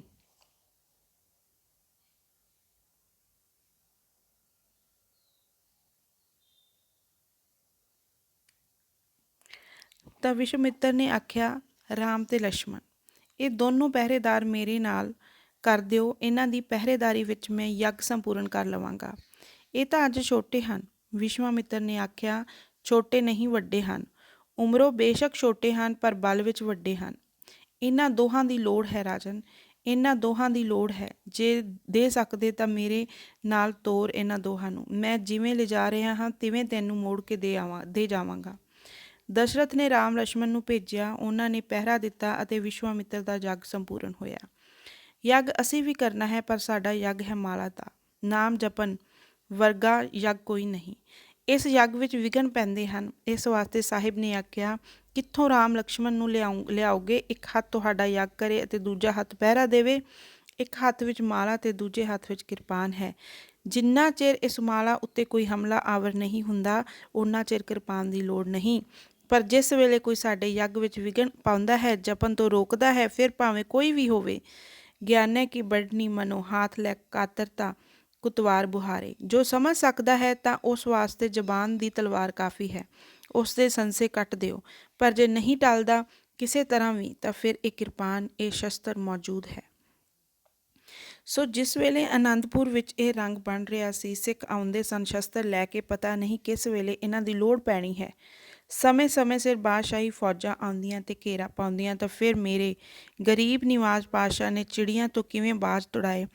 ਚਿੜੀਆਂ ਕੋਲੋਂ ਬਾਜ਼ ਤੜਾਊਂ, ਤਬੇ ਗੋਬਿੰਦ ਸਿੰਘ ਨਾਮ ਕਹਾਊਂ। ਗੋਬਿੰਦ ਸਿੰਘ ਨਾਮ ਮੇਰਾ ਤਦ ਹੈ ਜਦੋਂ ਇਹ ਚਿੜੀਆਂ, ਇਹ ਨੀਚ ਜਾਤਾਂ ਵਾਲੇ ਜਿਨ੍ਹਾਂ ਨੂੰ ਤੁਸੀਂ ਕੁਝ ਨਹੀਂ ਸਮਝਦੇ, ਨੀਚ ਆਖ ਕੇ ਦੁਰਕਾਰਦੇ ਹੋ, ਇਹੀ ਜਿਸ ਵੇਲੇ ਸ਼ੇਰ ਬੱਬਰ ਬਣੇ, ਅੰਮ੍ਰਿਤ ਛਕ ਕੇ ਸਿੰਘ ਸੱਜੇ, ਤਿਆਰ ਬਰ ਤਿਆਰ ਹੋ ਕੇ ਸ਼ਸਤਰ ਸਜਾ ਕੇ ਜਿਸ ਵੇਲੇ ਮੈਦਾਨ ਵਿੱਚ ਨਿਕਲੇ, ਤਾਂ ਇਹ ਚਿੜੀਆਂ ਤੁਹਾਡੇ ਵਰਗੇ ਬਾਜ਼ਾਂ ਦੇ ਮੋਢੇ ਤੋੜ ਦੇਣਗੀਆਂ। ਇੱਕ ਸਵਾ ਲੱਖ ਦੇ ਭਾਰੂ ਹੋਵੇਗਾ। ਪਹਾੜੀ ਰਾਜਿਓ, ਦੇਖਣਾ ਜ਼ਰਾ ਮੈਦਾਨ ਜੰਗ ਵਿੱਚ। ਪਰ ਵਿੱਚ ਇਹ ਉਹ ਵੀ ਸਨ ਜਿਹੜੇ ਮਰਨ ਤੋਂ ਡਰਦੇ ਸਨ, ਜਿਹੜੇ ਅਜੇ ਪੂਰੀ ਦਲੇਰੀ ਵਿੱਚ ਨਹੀਂ ਸਨ। ਉਹ ਆਗਿਆ ਮੰਗਦੇ ਸਨ, ਗਰੀਬ ਨਿਵਾਜ ਸਾਨੂੰ ਆਗਿਆ ਬਖਸ਼ੋ, ਅਸੀਂ ਜਾਣਾ ਹੈ। ਸਾਹਿਬ ਨੇ ਆਖਿਆ, ਜਿਸ ਵੇਲੇ ਦੀ ਉਡੀਕ ਕਰ ਰਹੇ ਸੋ ਉਹ ਵੇਲਾ ਹੁਣ ਆਉਣ ਵਾਲਾ ਹੈ ਤੇ ਤੁਸੀਂ ਜਾਣ ਦੀਆਂ ਤਿਆਰੀਆਂ ਕਰ ਰਹੇ ਹੋ। ਭਾਈ ਮਹਾਂ ਸਿਆਂ ਆਪਣੇ ਜਥੇ ਨੂੰ ਸਮਝਾ, ਗਰੀਬ ਨਿਵਾਜਾਂ ਕੀ ਸਮਝਾਵਾਂ, ਗਰੀਬ ਨਿਵਾਜ ਕੀ ਸਮਝਾਵਾਂ, ਗੱਲ ਸੱਚੀ ਏ, ਮੇਰਾ ਵੀ ਜਾਣ ਨੂੰ ਜੀ ਕਰਦਾ ਏ, ਤੂੰ ਵੀ ਇਹਨਾਂ ਦੇ ਨਾਲ ਹੈ? ਆਖੇ ਹਾਂ। ਫਿਰ ਜਾਣ ਦੀ ਇੱਕੋ ਸ਼ਰਤ ਏ, ਕਿਹੜੀ? ਜਿਹੜਾ ਲਿਖ ਕੇ ਦੇ ਦੇਵੇ ਕਿ ਤੂੰ ਸਾਡਾ ਗੁਰੂ ਨਹੀਂ, ਅਸੀਂ ਤੇਰੇ ਸਿੱਖ ਨਹੀਂ। ਜੇ ਜਾਣਾ ਚਾਹੁੰਦਾ ਹੈ ਤਾਂ ਸਿੱਖੀ ਨੂੰ ਤਿਲਾਂਜਲੀ ਦੇ ਕੇ ਜਾ, ਗੁਰੂ ਤੋਂ ਬੇਮੁਖ ਹੋ ਕੇ ਜਾ। ਤੁਸੀਂ ਗੁਰੂ ਤੋਂ ਬੇਮੁਖ ਤਾਂ ਹੋਈ, ਪਰ ਸਬੂਤ ਦੇ ਕੇ ਜਾਓ। ਕਾਗਜ਼ 'ਤੇ ਲਿਖ ਕੇ ਜਾਓ, ਤੂੰ ਸਾਡਾ ਗੁਰੂ ਨਹੀਂ, ਅਸੀਂ ਤੇਰੇ ਸਿੱਖ ਨਹੀਂ। ਐਡੀ ਲਕੀਰ ਇਸ ਕਰਕੇ ਪਾਈ ਕਿ ਸ਼ਾਇਦ ਡਰ ਜਾਣ, ਇਸ ਲਕੀਰ ਨੂੰ ਉਲੰਘ ਨਾ ਸਕਣ, ਪਰ ਉਹ ਇਹ ਲਕੀਰ ਵੀ ਟੱਪ ਗਏ। ਬੇਦਾਵਾ ਲਿਖਿਆ, ਤੂੰ ਸਾਡਾ ਗੁਰੂ ਨਹੀਂ, ਅਸੀਂ ਤੇਰੇ ਸਿੱਖ ਨਹੀਂ। ਹਜ਼ੂਰ ਨੇ ਇਹ ਕਾਗਜ਼ ਜਿਸ ਵੇਲੇ ਖੋਲ੍ਹਿਆ ਤੇ ਫਿਰ ਪੜ੍ਹਿਆ, ਤੂੰ ਸਾਡਾ ਗੁਰੂ ਨਹੀਂ, ਅਸੀਂ ਤੇਰੇ ਸਿੱਖ ਨਹੀਂ, ਅਤੇ ਹੇਠ ਦਸਤਖਤ ਕੀਤੇ ਹੋਏ ਸਨ। ਹਜ਼ੂਰ ਨਾਮ ਬੋਲੀ ਗਏ ਅਤੇ ਜਿਹਦਾ ਨਾਮ ਸੀ ਉਹ ਖੜਾਉਂਦੇ ਗਏ। ਕਿਉਂ ਬਈ, ਤੂੰ ਵੀ ਜਾਣਾ? ਜੀ ਜਾਣਾ। ਤੂੰ ਵੀ ਜਾਣਾ? ਜੀ ਜਾਣਾ। ਜਿੰਨਿਆਂ ਦੇ ਨਾਮ ਸੀ ਬੋਲੇ ਸਭ ਖੜੋ ਗਏ। ਭਾਈ ਦਇਆ ਸਿੰਘ ਜੀ, ਪਾਤਸ਼ਾਹ ਬੂਹਾ ਖੋਲ੍ਹ ਦੇ, ਨਿਗੁਰਿਆਂ ਦਾ ਗੁਰੂ ਤੇ ਕੋਈ ਹੱਕ ਨਹੀਂ। ਜਿਹੜੇ ਤਿਆਗ ਗਏ ਗੁਰੂ ਨੂੰ, ਜੇ ਪਤੀ ਵਰਤਾ ਇੱਕ ਵਾਰ ਬੂਹਿਓਂ ਬਾਹਰ ਪੈਰ ਪਾ ਦੇਵੇ ਪਤੀ ਦੀ ਆਗਿਆ ਤੋਂ ਬਿਨਾਂ, ਤਾਂ ਫਿਰ ਕਾਹਦੀ ਪਤੀ ਵਰਤਾ? ਜੇ ਇੱਕ ਵਾਰ ਮਨ ਵਿੱਚ ਸੰਕਲਪ ਆ ਗਿਆ ਕਿ ਤੂੰ ਸਾਡਾ ਗੁਰੂ ਨਹੀਂ, ਅਸੀਂ ਤੇਰੇ ਸਿੱਖ ਨਹੀਂ, ਨਗੁਰਿਆਂ ਤੇ ਗੁਰੂ ਦਾ ਕੋਈ ਹੱਕ ਨਹੀਂ। ਦਇਆ ਸਿੰਘ ਇਹਨਾਂ ਨੂੰ ਤੋਰ ਦੇ। ਆਨੰਦਪੁਰ ਦੇ ਕਿਲ੍ਹੇ ਦਾ ਬੂਹਾ ਖੁਲਵਾ ਕੇ 40 ਸਿੱਖ, ਸ਼ਰਮਸਾਰ ਤਾਂ ਬੜੇ ਸਨ, ਤੁਰੇ ਜਾਂਦੇ ਸਨ, ਅੱਖਾਂ ਉੱਚੀਆਂ ਕਰਨ ਜੋਗੇ ਨਹੀਂ ਸਨ, ਕਿਉਂਕਿ ਅੱਜ ਗੁਰੂ ਨਾਲ ਉਹ ਨਾਤਾ ਤੋੜ ਰਹੇ ਸਨ, ਸੰਬੰਧ ਤੋੜ ਰਹੇ ਸਨ। ਕਿਸੇ ਆਖਿਆ, 40 ਸਿੰਘ ਮਜ਼ਾਇਲ ਜਦੋਂ ਮੇਰੇ ਸਤਿਗੁਰ ਤੇ ਮੁੱਖ ਮੋੜ ਗਏ, ਆਪਣੀ ਜਾਨ ਬਚਾਵਣ ਖਾਤਰ ਸਿੱਖ ਦਾ ਨਾਤਾ ਤੋੜ ਗਏ। ਕਹਿੰਦੇ ਆਏ ਸਨ, ਸਾਚੀ ਪ੍ਰੀਤ ਹਮ ਤੁਮ ਸਿਓ ਜੋਰੀ, ਤੁਮ ਸਿਓ ਜੋਰ ਅਵਰ ਸੰਗ ਤੇਰੀ। ਪਰ ਜਿਸ ਵੇਲੇ ਅੱਜ ਇਮਤਿਹਾਨ ਹੋਇਆ ਤਾਂ ਪ੍ਰੀਤ ਗੁਰੂ ਨਾਲੋਂ ਟੁੱਟ ਗਈ ਤੇ ਬਾਕੀਆਂ ਨਾਲ ਜੁੜ ਗਈ। ਜਾਨ ਬਚਾਉਣ ਵਾਸਤੇ ਤੇ ਸੋਚਿਆ, ਜੇਕਰ ਇੱਥੇ ਰਹੇ ਤਾਂ ਮੌਤ ਦੇ ਮੂੰਹ ਵਿੱਚ ਜਾਣਾ ਯਕੀਨੀ ਹੈ। ਕਿੰਨਾ ਚਿਰ ਮੁਕਾਬਲਾ ਕਰਾਂਗੇ? ਮੁੱਠੀ ਭਰ ਸਿੱਖ ਹਨ। ਸੱਚੇ ਪਾਤਸ਼ਾਹ ਦਾ ਹੱਠ ਹੈ, ਕਿਲ੍ਹੇ ਅੰਦਰ ਬੈਠੇ ਲੜਾਈ ਦੀਆਂ ਵਿਅੰਤਾਂ ਸੋਚ ਰਹੇ ਹਨ, ਪਰ ਕਿੱਥੇ ਲੱਖਾਂ ਦੀ ਗਿਣਤੀ ਵਿੱਚ ਦੁਸ਼ਮਣ ਦਲ ਅਤੇ ਕਿੱਥੇ ਗਿਣਤੀ ਵਿੱਚ ਉਂਗਲਾਂ 'ਤੇ ਗਿਣਨ ਜੋਗੇ ਸਿੱਖ। ਕਿੰਨਾ ਚਿਰ ਮੁਕਾਬਲਾ ਹੋਏਗਾ? ਅਖੀਰ ਇੱਕ ਦਿਨ ਆਵੇਗਾ ਜਦੋਂ ਸਿੱਖ ਮਰ ਮੁੱਕ ਜਾਣਗੇ, ਅਖੀਰ ਗੁਰ ਪਕੜਿਆ ਜਾਏਗਾ। ਬਈ ਉਸ ਦਿਨ ਤੋਂ ਪਹਿਲਾਂ ਜਿਨ੍ਹਾਂ ਆਪਣੀਆਂ ਜਾਨਾਂ ਬਚਾਉਣੀਆਂ ਹਨ, ਉਹ ਕਹਿ ਦਿਓ, ਤੂੰ ਸਾਡਾ ਗੁਰੂ ਨਹੀਂ, ਅਸੀਂ ਤੇਰੇ ਸਿੱਖ ਨਹੀਂ। ਜਿਹੜੇ ਤਾਂ ਸਿਦਕ ਵਾਲੇ ਸਨ, ਉਹਨਾਂ ਤਾਂ ਕੰਨਾਂ ਵਿੱਚ ਉਂਗਲਾਂ ਪਾ ਲਈਆਂ, ਇਹ ਅੱਖਰ ਸੁਣਨੇ ਵੀ ਪਾਪ ਹਨ, ਪਰ ਜਿਨ੍ਹਾਂ ਨੇ ਜਾਨ ਪਿਆਰੀ ਕੀਤੀ ਸੀ, ਉਹਨਾਂ ਨੇ ਸਿਰਫ ਸੁਣੇ ਹੀ ਨਹੀਂ, ਸਗੋਂ ਦਸਤਖਤ ਵੀ ਕੀਤੇ ਤੇ ਲਿਖ ਵੀ ਦਿੱਤਾ ਕਿ ਤੂੰ ਸਾਡਾ ਗੁਰੂ ਨਹੀਂ, ਅਸੀਂ ਤੇਰੇ ਸਿੱਖ ਨਹੀਂ। ਤੇਰਾ ਸਾਡਾ ਸਬੰਧ ਅੱਜ ਤੋਂ ਟੁੱਟਾ। ਸਾਹਿਬ ਨੇ ਆਖਿਆ, ਦਇਆ ਸਿੰਘ ਬੂਹਾ ਖੋਲ੍ਹ ਦੇ, ਇਹਨਾਂ ਨੂੰ ਜਾਣ ਦੇ। ਬਾਕੀ ਥੋੜ੍ਹੇ ਹਨ, ਕੀ ਹੋਇਆ, ਅਸੀਂ ਦੁਸ਼ਮਣ ਨਾਲ ਯੁੱਧ ਕਰਾਂਗੇ, ਇਹਨਾਂ ਨਾਲ ਹੀ ਰਣ ਮਲਾਂਗੇ। ਧਰਮ ਸਿੰਘ, ਮੈਨੂੰ ਕਿਸੇ 'ਤੇ ਵੀ ਮਾਣ ਤਾਂ ਨਹੀਂ। ਦਇਆ ਸਿੰਘਾ, ਮੈਨੂੰ ਤਾਂ ਅਕਾਲ ਪੁਰਖ ਦੇ ਚਰਨਾਂ ਦੀ ਟੇਕ ਹੈ, ਉਸ ਦਾ ਸਿਰ ਤੇ ਹੱਥ ਹੈ, ਥੋੜ੍ਹਿਆਂ ਨਾਲ ਹੀ ਫਤਿਹ ਪਾਵਾਂਗੇ ਔਰ ਦੁਨੀਆ ਨੂੰ ਦਿਖਾਵਾਂਗੇ ਕਿ ਲੜਨਾ ਸਿਰਫ ਗਿਣਤੀ ਵਾਲਿਆਂ ਦਾ ਹੀ ਕੰਮ ਨਹੀਂ, ਲੜਨਾ ਸਿਦਕ ਵਾਲਿਆਂ ਦਾ ਕੰਮ ਹੈ। ਦਇਆ ਸਿੰਘ, ਦੁਨੀਆ ਦੇਖੇਗੀ ਕਿੰਨੇ ਥੋੜ੍ਹੇ ਸਨ ਅਤੇ ਕਿੰਨੇ ਬਹੁਤਿਆਂ 'ਤੇ ਫਤਿਹ ਪਾਈ ਹੈ। ਬਾਹਾਂ ਦਾ ਬਲ ਨਹੀਂ ਦਇਆ ਸਿੰਘ, ਹਿਰਦੇ ਦਾ ਬਲ ਹੈ, ਹਿਰਦੇ ਦਾ। ਹਿਰਦੇ ਤੇ ਬਲ ਵਾਲਾ ਸੀ ਬਚਿੱਤਰ ਸਿੰਘ, ਜਿਹਨੂੰ ਸੱਚੇ ਪਾਤਸ਼ਾਹ ਨੇ ਸ਼ੇਰ ਆਖ ਕੇ ਥਾਪੜਾ ਦਿੱਤਾ ਔਰ ਹਾਥੀ ਦਾ ਮੁਕਾਬਲਾ ਹੋਇਆ। ਹਾਥੀ ਦੇ ਮੱਥੇ ਉੱਤੇ ਤਵਾ ਬੰਨ੍ਹਿਆ ਹੋਇਆ, ਮੋਟੀ ਚਾਦਰ ਲੋਹੇ ਦੀ, ਸੁੰਡ ਨਾਲ ਬੱਝੀ ਤਲਵਾਰ, ਮਗਰ ਉਹਦੇ ਫੌਜਾਂ ਮਸਤ ਕੀਤਾ ਹੋਇਆ ਹਾਥੀ। ਬਈ ਜਦੋਂ ਜਾ ਕੇ ਟੱਕਰ ਮਾਰੇਗਾ ਤਾਂ ਦਰਵਾਜ਼ਾ ਢਹਿ ਜਾਏਗਾ, ਟੁੱਟ ਕੇ ਦੂਰ ਜਾ ਪਵੇਗਾ ਤੇ ਫਿਰ ਸਾਰੀ ਫੌਜ ਛਾਲਾ ਮਾਰਦੀ ਕਿਲ੍ਹੇ ਵਿੱਚ ਜਾ ਪਹੁੰਚੇਗੀ ਤੇ ਗੁਰੂ ਜੀ ਨੂੰ ਜਾ ਕੇ ਪਕੜ ਲਾਂਗੇ। ਗਰੀਬ ਨਿਵਾਜ, ਹਾਥੀ ਚੜ੍ਹਿਆ ਹੁੰਦਾ ਹੈ, ਕੌਣ ਮੁਕਾਬਲਾ ਕਰ ਸਕਦਾ ਹੈ ਹਾਥੀ ਦਾ? ਜੀ ਕੋਈ ਸ਼ੇਰ ਹੋਵੇ ਤਾਂ।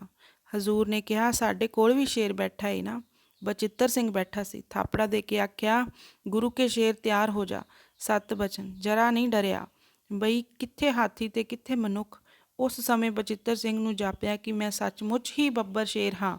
ਐਡਾ ਬਲ ਉਸ ਥਾਪੜੇ ਦਾ ਆ ਗਿਆ ਤੇ ਇਕੱਲਾ ਘੋੜੇ ਤੇ ਚੜ੍ਹ ਕੇ ਜਿਸ ਵੇਲੇ ਦਰਵਾਜ਼ੇ ਤੋਂ ਬਾਹਰ ਆ ਗਿਆ ਤਾਂ ਹਾਥੀ ਦੀ ਉਡੀਕ ਵਿੱਚ ਖਲੋਤਾ ਹੈ ਤੇ ਹਮਲਾਵਰ ਹੱਸ ਰਹੇ ਹਨ। ਬਸ ਗੁਰੂ ਕੋਲ ਬੰਦਿਆਂ ਦਾ ਕਾਲ ਪੈ ਗਿਆ, ਹੁਣ ਕੋਈ ਸਿੱਖ ਨਹੀਂ ਰਿਹਾ। ਇਕੱਲਾ ਇਕੱਲਾ ਬਾਹਰ ਨਿਕਲ ਕੇ ਘਰ ਦਾ ਮੁਕਾਬਲਾ ਕਿੰਨਾ ਚਿਰ ਪੁੱਗਣਗੇ ਤੇ ਫਿਰ ਹਾਥੀ ਤੇ ਬੰਦੇ ਦਾ ਕੀ ਮੁਕਾਬਲਾ। ਪਰ ਮੂਰਖ ਸਨ, ਨਹੀਂ ਸਨ ਜਾਣਦੇ ਕਿ ਜਿਸ ਨੂੰ ਗੁਰੂ ਨੇ ਸ਼ੇਰ ਬਣਾਇਆ ਹੈ ਉਹ ਕਿਸੇ ਤਾਣ ਦੇ ਤੇ ਖੜੋਤਾ ਹੈ, ਕਿਸੇ ਗੱਲ ਤੇ ਅੱਗੇ ਡਟਿਆ ਹੋਇਆ ਹੈ। ਜਿਸ ਵੇਲੇ ਹਾਥੀ ਚਿੰਗਾੜ ਦਾ ਕਿਲੇ ਵੱਲ ਨੂੰ ਜਾ ਰਿਹਾ ਸੀ, ਅੱਗੇ ਬਚਿੱਤਰ ਸਿੰਘ ਹੱਥ ਵਿੱਚ ਲੈ ਕੇ ਨਾਗਣੀ ਉਡੀਕ ਰਿਹਾ ਸੀ ਹਾਥੀ ਨੂੰ। ਜਿਸ ਵੇਲੇ ਹਾਥੀ ਪਹੁੰਚਿਆ ਤੇ ਬਚਿੱਤਰ ਸਿੰਘ ਘੋੜੇ ਤੇ ਰੱਖੇ ਹੋਏ ਰਕਾਬਾਂ 'ਚ ਪੈਰ ਤਣ ਕੇ ਸਿੱਧਾ ਖੜ ਗਿਆ। ਜਦੋਂ ਮਾਰੀ ਨਾਗਣੀ ਹਾਥੀ ਦੇ ਮੱਥੇ ਵਿੱਚ ਲੋਹੇ ਦੀ ਮੋਟੀ ਚਾਦਰ ਨੂੰ ਪਾੜ ਕੇ ਗਰਦਨ ਤੱਕ ਲੈ ਗਈ ਤੇ ਫਿਰ ਉਸ ਨਾਗਣੀ ਨੂੰ ਇੰਜ ਰਿੜਕਿਆ ਬਚਿੱਤਰ ਸਿੰਘ ਨੇ ਜਿਵੇਂ ਮਧਾਣੀ ਰਿੜਕਦੀ ਏ ਤੇ ਖੂਨ ਦੀ ਨਦੀ ਵਗ ਗਈ ਹਾਥੀ ਦੇ ਮੱਥੇ ਵਿੱਚੋਂ। ਹਾਥੀ ਨੂੰ ਸੱਚਮੁੱਚ ਭਾ ਗਿਆ, ਜਿਵੇਂ ਅੱਗੇ ਬੱਬਰ ਸ਼ੇਰ ਖਲੋਤਾ ਹੈ ਤਾਂ ਡਰਦਾ ਹਾਥੀ ਉੱਥੋਂ ਹੀ ਪਿਛਾਂਹ ਪਰਤਿਆ। ਬਚਿੱਤਰ ਸਿੰਘ ਨੇ ਨਾਗਣੀ ਖਿੱਚ ਲਈ ਅਤੇ ਹਾਥੀ ਦੇ ਮਗਰ ਘੋੜਾ ਦੌੜਾ ਤੁਰਿਆ। ਹੁਣ ਜਿਹੜੇ ਪਾਸੇ ਇਸ਼ਾਰਾ ਕਰਦਾ ਹਾਥੀ ਉੱਧਰ ਤੁਰਦਾ ਤੇ ਪਿੱਛੇ ਸੀ ਦੁਸ਼ਮਣ ਦੀ ਸੈਨਾ ਜੋ ਹਾਥੀ ਦੇ ਮਗਰ ਸੀ। ਕਿਲੇ ਤੇ ਹਮਲਾ ਕਰਨ ਦੀਆਂ ਸੋਚਾਂ ਸੋਚਦੇ ਆਏ ਸਨ। ਉਹ ਹਾਥੀ ਦੀ ਮਾਰ ਹੇਠ ਆ ਗਏ। ਹਾਥੀ ਦੀ ਸੁੰਡ ਨਾਲ ਬੱਝੀ ਹੋਈ ਸੀ ਤਲਵਾਰ ਅਤੇ ਮਗਰ ਸੀ ਬਚਿੱਤਰ ਸਿੰਘ। ਜਿਹੜੇ ਪਾਸੇ ਇਸ਼ਾਰਾ ਕਰਦਾ ਹਾਥੀ ਨਾਲੇ ਤੁਰਿਆ ਜਾਂਦਾ ਅਤੇ ਨਾਲੇ ਤਲਵਾਰ ਵਾਹੀ ਜਾਂਦਾ। ਕਈ ਲਤਾੜੇ ਗਏ, ਕਈ ਕੱਟੇ ਗਏ, ਇੱਕ ਇਕੱਲੇ ਨੇ ਭਾਜੜ ਪਾ ਦਿੱਤੀ। ਹਜ਼ੂਰ ਦੇਖ ਰਹੇ ਸਨ, ਸਿੱਖ ਦੇਖ ਰਹੇ ਸਨ ਅਤੇ ਸੱਚੇ ਪਾਤਸ਼ਾਹ ਦੇ ਚਰਨਾਂ ਤੋਂ ਸਦਕੇ ਹੋ ਰਹੇ ਸਨ ਕਿ ਗਰੀਬ ਨਿਵਾਸ ਤੇਰੀ ਛਤਰ ਛਾਇਆ ਹੇਠ ਬੰਦ ਵੀ ਕੱਟਿਆ ਜਾਵੇ ਤਾਂ ਸਾਡੇ ਭਾਗ ਹਨ। ਕੋਈ ਸਮਾਂ ਆਵੇਗਾ ਜਦੋਂ ਇਹ ਇਤਿਹਾਸ ਦੁਨੀਆ ਦੇਖੇਗੀ, ਪੜ੍ਹੇਗੀ, ਸੋਚੇਗੀ, ਵਿਚਾਰੇਗੀ ਅਤੇ ਸੋਚਾਂ ਸਮਝਾਂ ਵਾਲੇ ਤੇਰਾ ਇਤਿਹਾਸ ਸੁਣ ਕੇ ਪੜ੍ਹ ਕੇ ਤੇਰੇ ਚਰਨਾਂ ਤੋਂ ਸਦਕੇ ਹੋਣਗੇ। ਪਰ ਉਹ ਜਾ ਚੁੱਕੇ ਹਨ, ਬੇਦਾਵਾ ਲਿਖ ਕੇ ਦੇ ਗਏ ਹਨ। ਸੋਚਦੇ ਹੋਣਗੇ ਕਿ ਘਰ ਜਾ ਕੇ ਸੁੱਖ ਦੀ ਨੀਂਦਰੇ ਸੋਵਾਂਗੇ। ਇੱਥੇ ਤਾਂ ਹਰ ਵੇਲੇ ਇਹੀ ਸੋਚ, ਇਹੀ ਵਿਚਾਰ ਕਿ ਲੜਨਾ ਤੇ ਮਰਨਾ ਹੈ। ਲੜਨ ਮਰਨ ਦੋਹਾਂ ਤੋਂ ਛੁੱਟੀ ਪਾਈ ਹੈ। ਹੁਣ ਨਾ ਲੜਾਂਗੇ ਨਾ ਮਰਾਂਗੇ। ਪਰ ਜਿਸ ਵੇਲੇ ਘਰ ਗਏ ਇਹ ਮਾਝੇ ਦੇ ਸਨ। ਜਦੋਂ ਮਾਝੇ ਪਹੁੰਚੇ ਆਪੋ ਆਪਣੇ ਘਰੀਂ ਬਾਕੀ ਤਾਂ ਚਲੇ ਗਏ। ਭਾਈ ਮਹਾਂ ਸਿੰਘ ਨੇ ਜਿਸ ਵੇਲੇ ਆਪਣੇ ਘਰ ਦਾ ਬੂਹਾ ਖੜਕਾਇਆ, ਆਵਾਜ਼ ਦਿੱਤੀ। ਮਾਂ ਨੇ ਸੁਣਿਆ, ਇਹ ਤਾਂ ਮਹਾਂ ਸਿੰਘ ਦੀ ਆਵਾਜ਼ ਹੈ। ਮਹਾਂ ਸਿੰਘ ਦਾ ਪਿਤਾ ਬਿਰਧ ਬਾਬਾ ਮੰਜੀ ਤੇ ਬੈਠਾ ਹੈ। ਮਹਾਂ ਸਿੰਘ ਦੀ ਮਾਤਾ ਨੇ ਆਖਿਆ, ਜੇ ਸੁਣਦੇ ਹੋ। ਮਹਾਂ ਸਿੰਘ ਦੀ ਆਵਾਜ਼ ਹੈ ਗੁਰੂ ਦੇ ਕੋਲ। ਮਹਾਂ ਸਿੰਘ, ਅੱਜ ਮਹਾਂ ਸਿੰਘ ਬੂਹਾ ਖੜਕਾ ਰਿਹਾ ਹੈ। ਸੁੱਖ ਹੋਵੇ ਸਹੀ, ਕਿਉਂਕਿ ਸਰੋਤਾਂ ਹੀ ਇਹੋ ਜਿਹੀਆਂ ਸੁਣਦੀਆਂ ਸਨ। ਜਿਸ ਵੇਲੇ ਆਈ ਤੇ ਬੂਹਾ ਖੋਲ੍ਹਿਆ, ਸੱਚਮੁੱਚ ਮਹਾਂ ਸਿੰਘ ਖੜੋਤਾ ਮੱਥਾ ਟੇਕਣ ਲੱਗਾ। ਮਾਂ ਨੇ ਆਖਿਆ, ਪਹਿਲਾਂ ਮੈਨੂੰ ਇਹ ਦੱਸ ਮਹਾਂ ਸਿੰਘ, ਗੁਰੂ ਕਿੱਥੇ ਹੈ? ਸਦਕੇ ਉਹਨਾਂ ਤੋਂ ਜਿਨ੍ਹਾਂ ਨੂੰ ਹਰ ਵਕਤ ਗੁਰੂ ਚੇਤੇ ਹੈ, ਜਿਹਨੂੰ ਪੁੱਤ ਪਿਆਰ ਨਾਲੋਂ ਗੁਰੂ ਦੀ ਯਾਦ ਪਿਆਰੀ ਹੈ, ਉਹ ਅਸਲ ਮਾਤਾ ਹੈ। ਪਹਿਲਾਂ ਮੈਨੂੰ ਦੱਸ ਗੁਰੂ ਕਿੱਥੇ ਹੈ? ਕਹਿੰਦਾ, ਦੱਸਦਾ ਹਾਂ। ਪਿਤਾ ਨੂੰ ਜਾ ਕੇ ਮਿਲਿਆ। ਪਿਤਾ ਨੇ ਵੀ ਇਹੀ ਸਵਾਲ ਪਹਿਲਾਂ ਕੀਤਾ, ਗੁਰੂ ਕਿੱਥੇ ਹੈ? ਮਾਂ ਸਿੰਘਾ, ਕਈ ਗੱਲਾਂ ਸੁਣੀਂਦੀਆਂ ਸਨ। ਦੁਸ਼ਮਣ ਚੜ੍ਹ ਕੇ ਆਏ। ਹੁਣ ਵੀ ਸੁਣਿਆ ਸੀ ਘੇਰਾ ਪੈ ਗਿਆ ਆਨੰਦਪੁਰ ਨੂੰ। ਕੋਈ ਅੰਦਰ ਨਹੀਂ ਜਾ ਸਕਦਾ, ਕੋਈ ਬਾਹਰ ਨਹੀਂ ਆ ਸਕਦਾ। ਅੰਦਰ ਰਸਦਾਂ ਮੁੱਕ ਗਈਆਂ ਹਨ। ਸਿੱਖ ਦਰਖਤਾਂ ਦੀਆਂ ਸਿੱਲਾਂ ਉਬਾਲ ਕੇ ਪੀ ਰਹੇ ਹਨ। ਮਹਾਂ ਸਿੰਘਾ, ਐਸੇ ਵੇਲੇ ਤੂੰ ਘਰ ਆ ਗਿਆ, ਘੇਰਾ ਟੁੱਟ ਗਿਆ।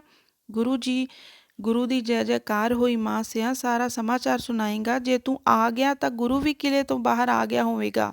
ਤਾਂ ਮਾਂ ਸਿੰਘ ਨੇ ਨੀਵੀਂ ਪਾ ਕੇ, ਅੱਖਾਂ ਨੀਵੀਆਂ ਕਰਕੇ ਕਿਹਾ, ਬਾਪੂ ਜੀ, ਮੈਂ ਤਾਂ ਬੇਦਾਵਾ ਲਿਖ ਕੇ ਆਇਆ ਹਾਂ।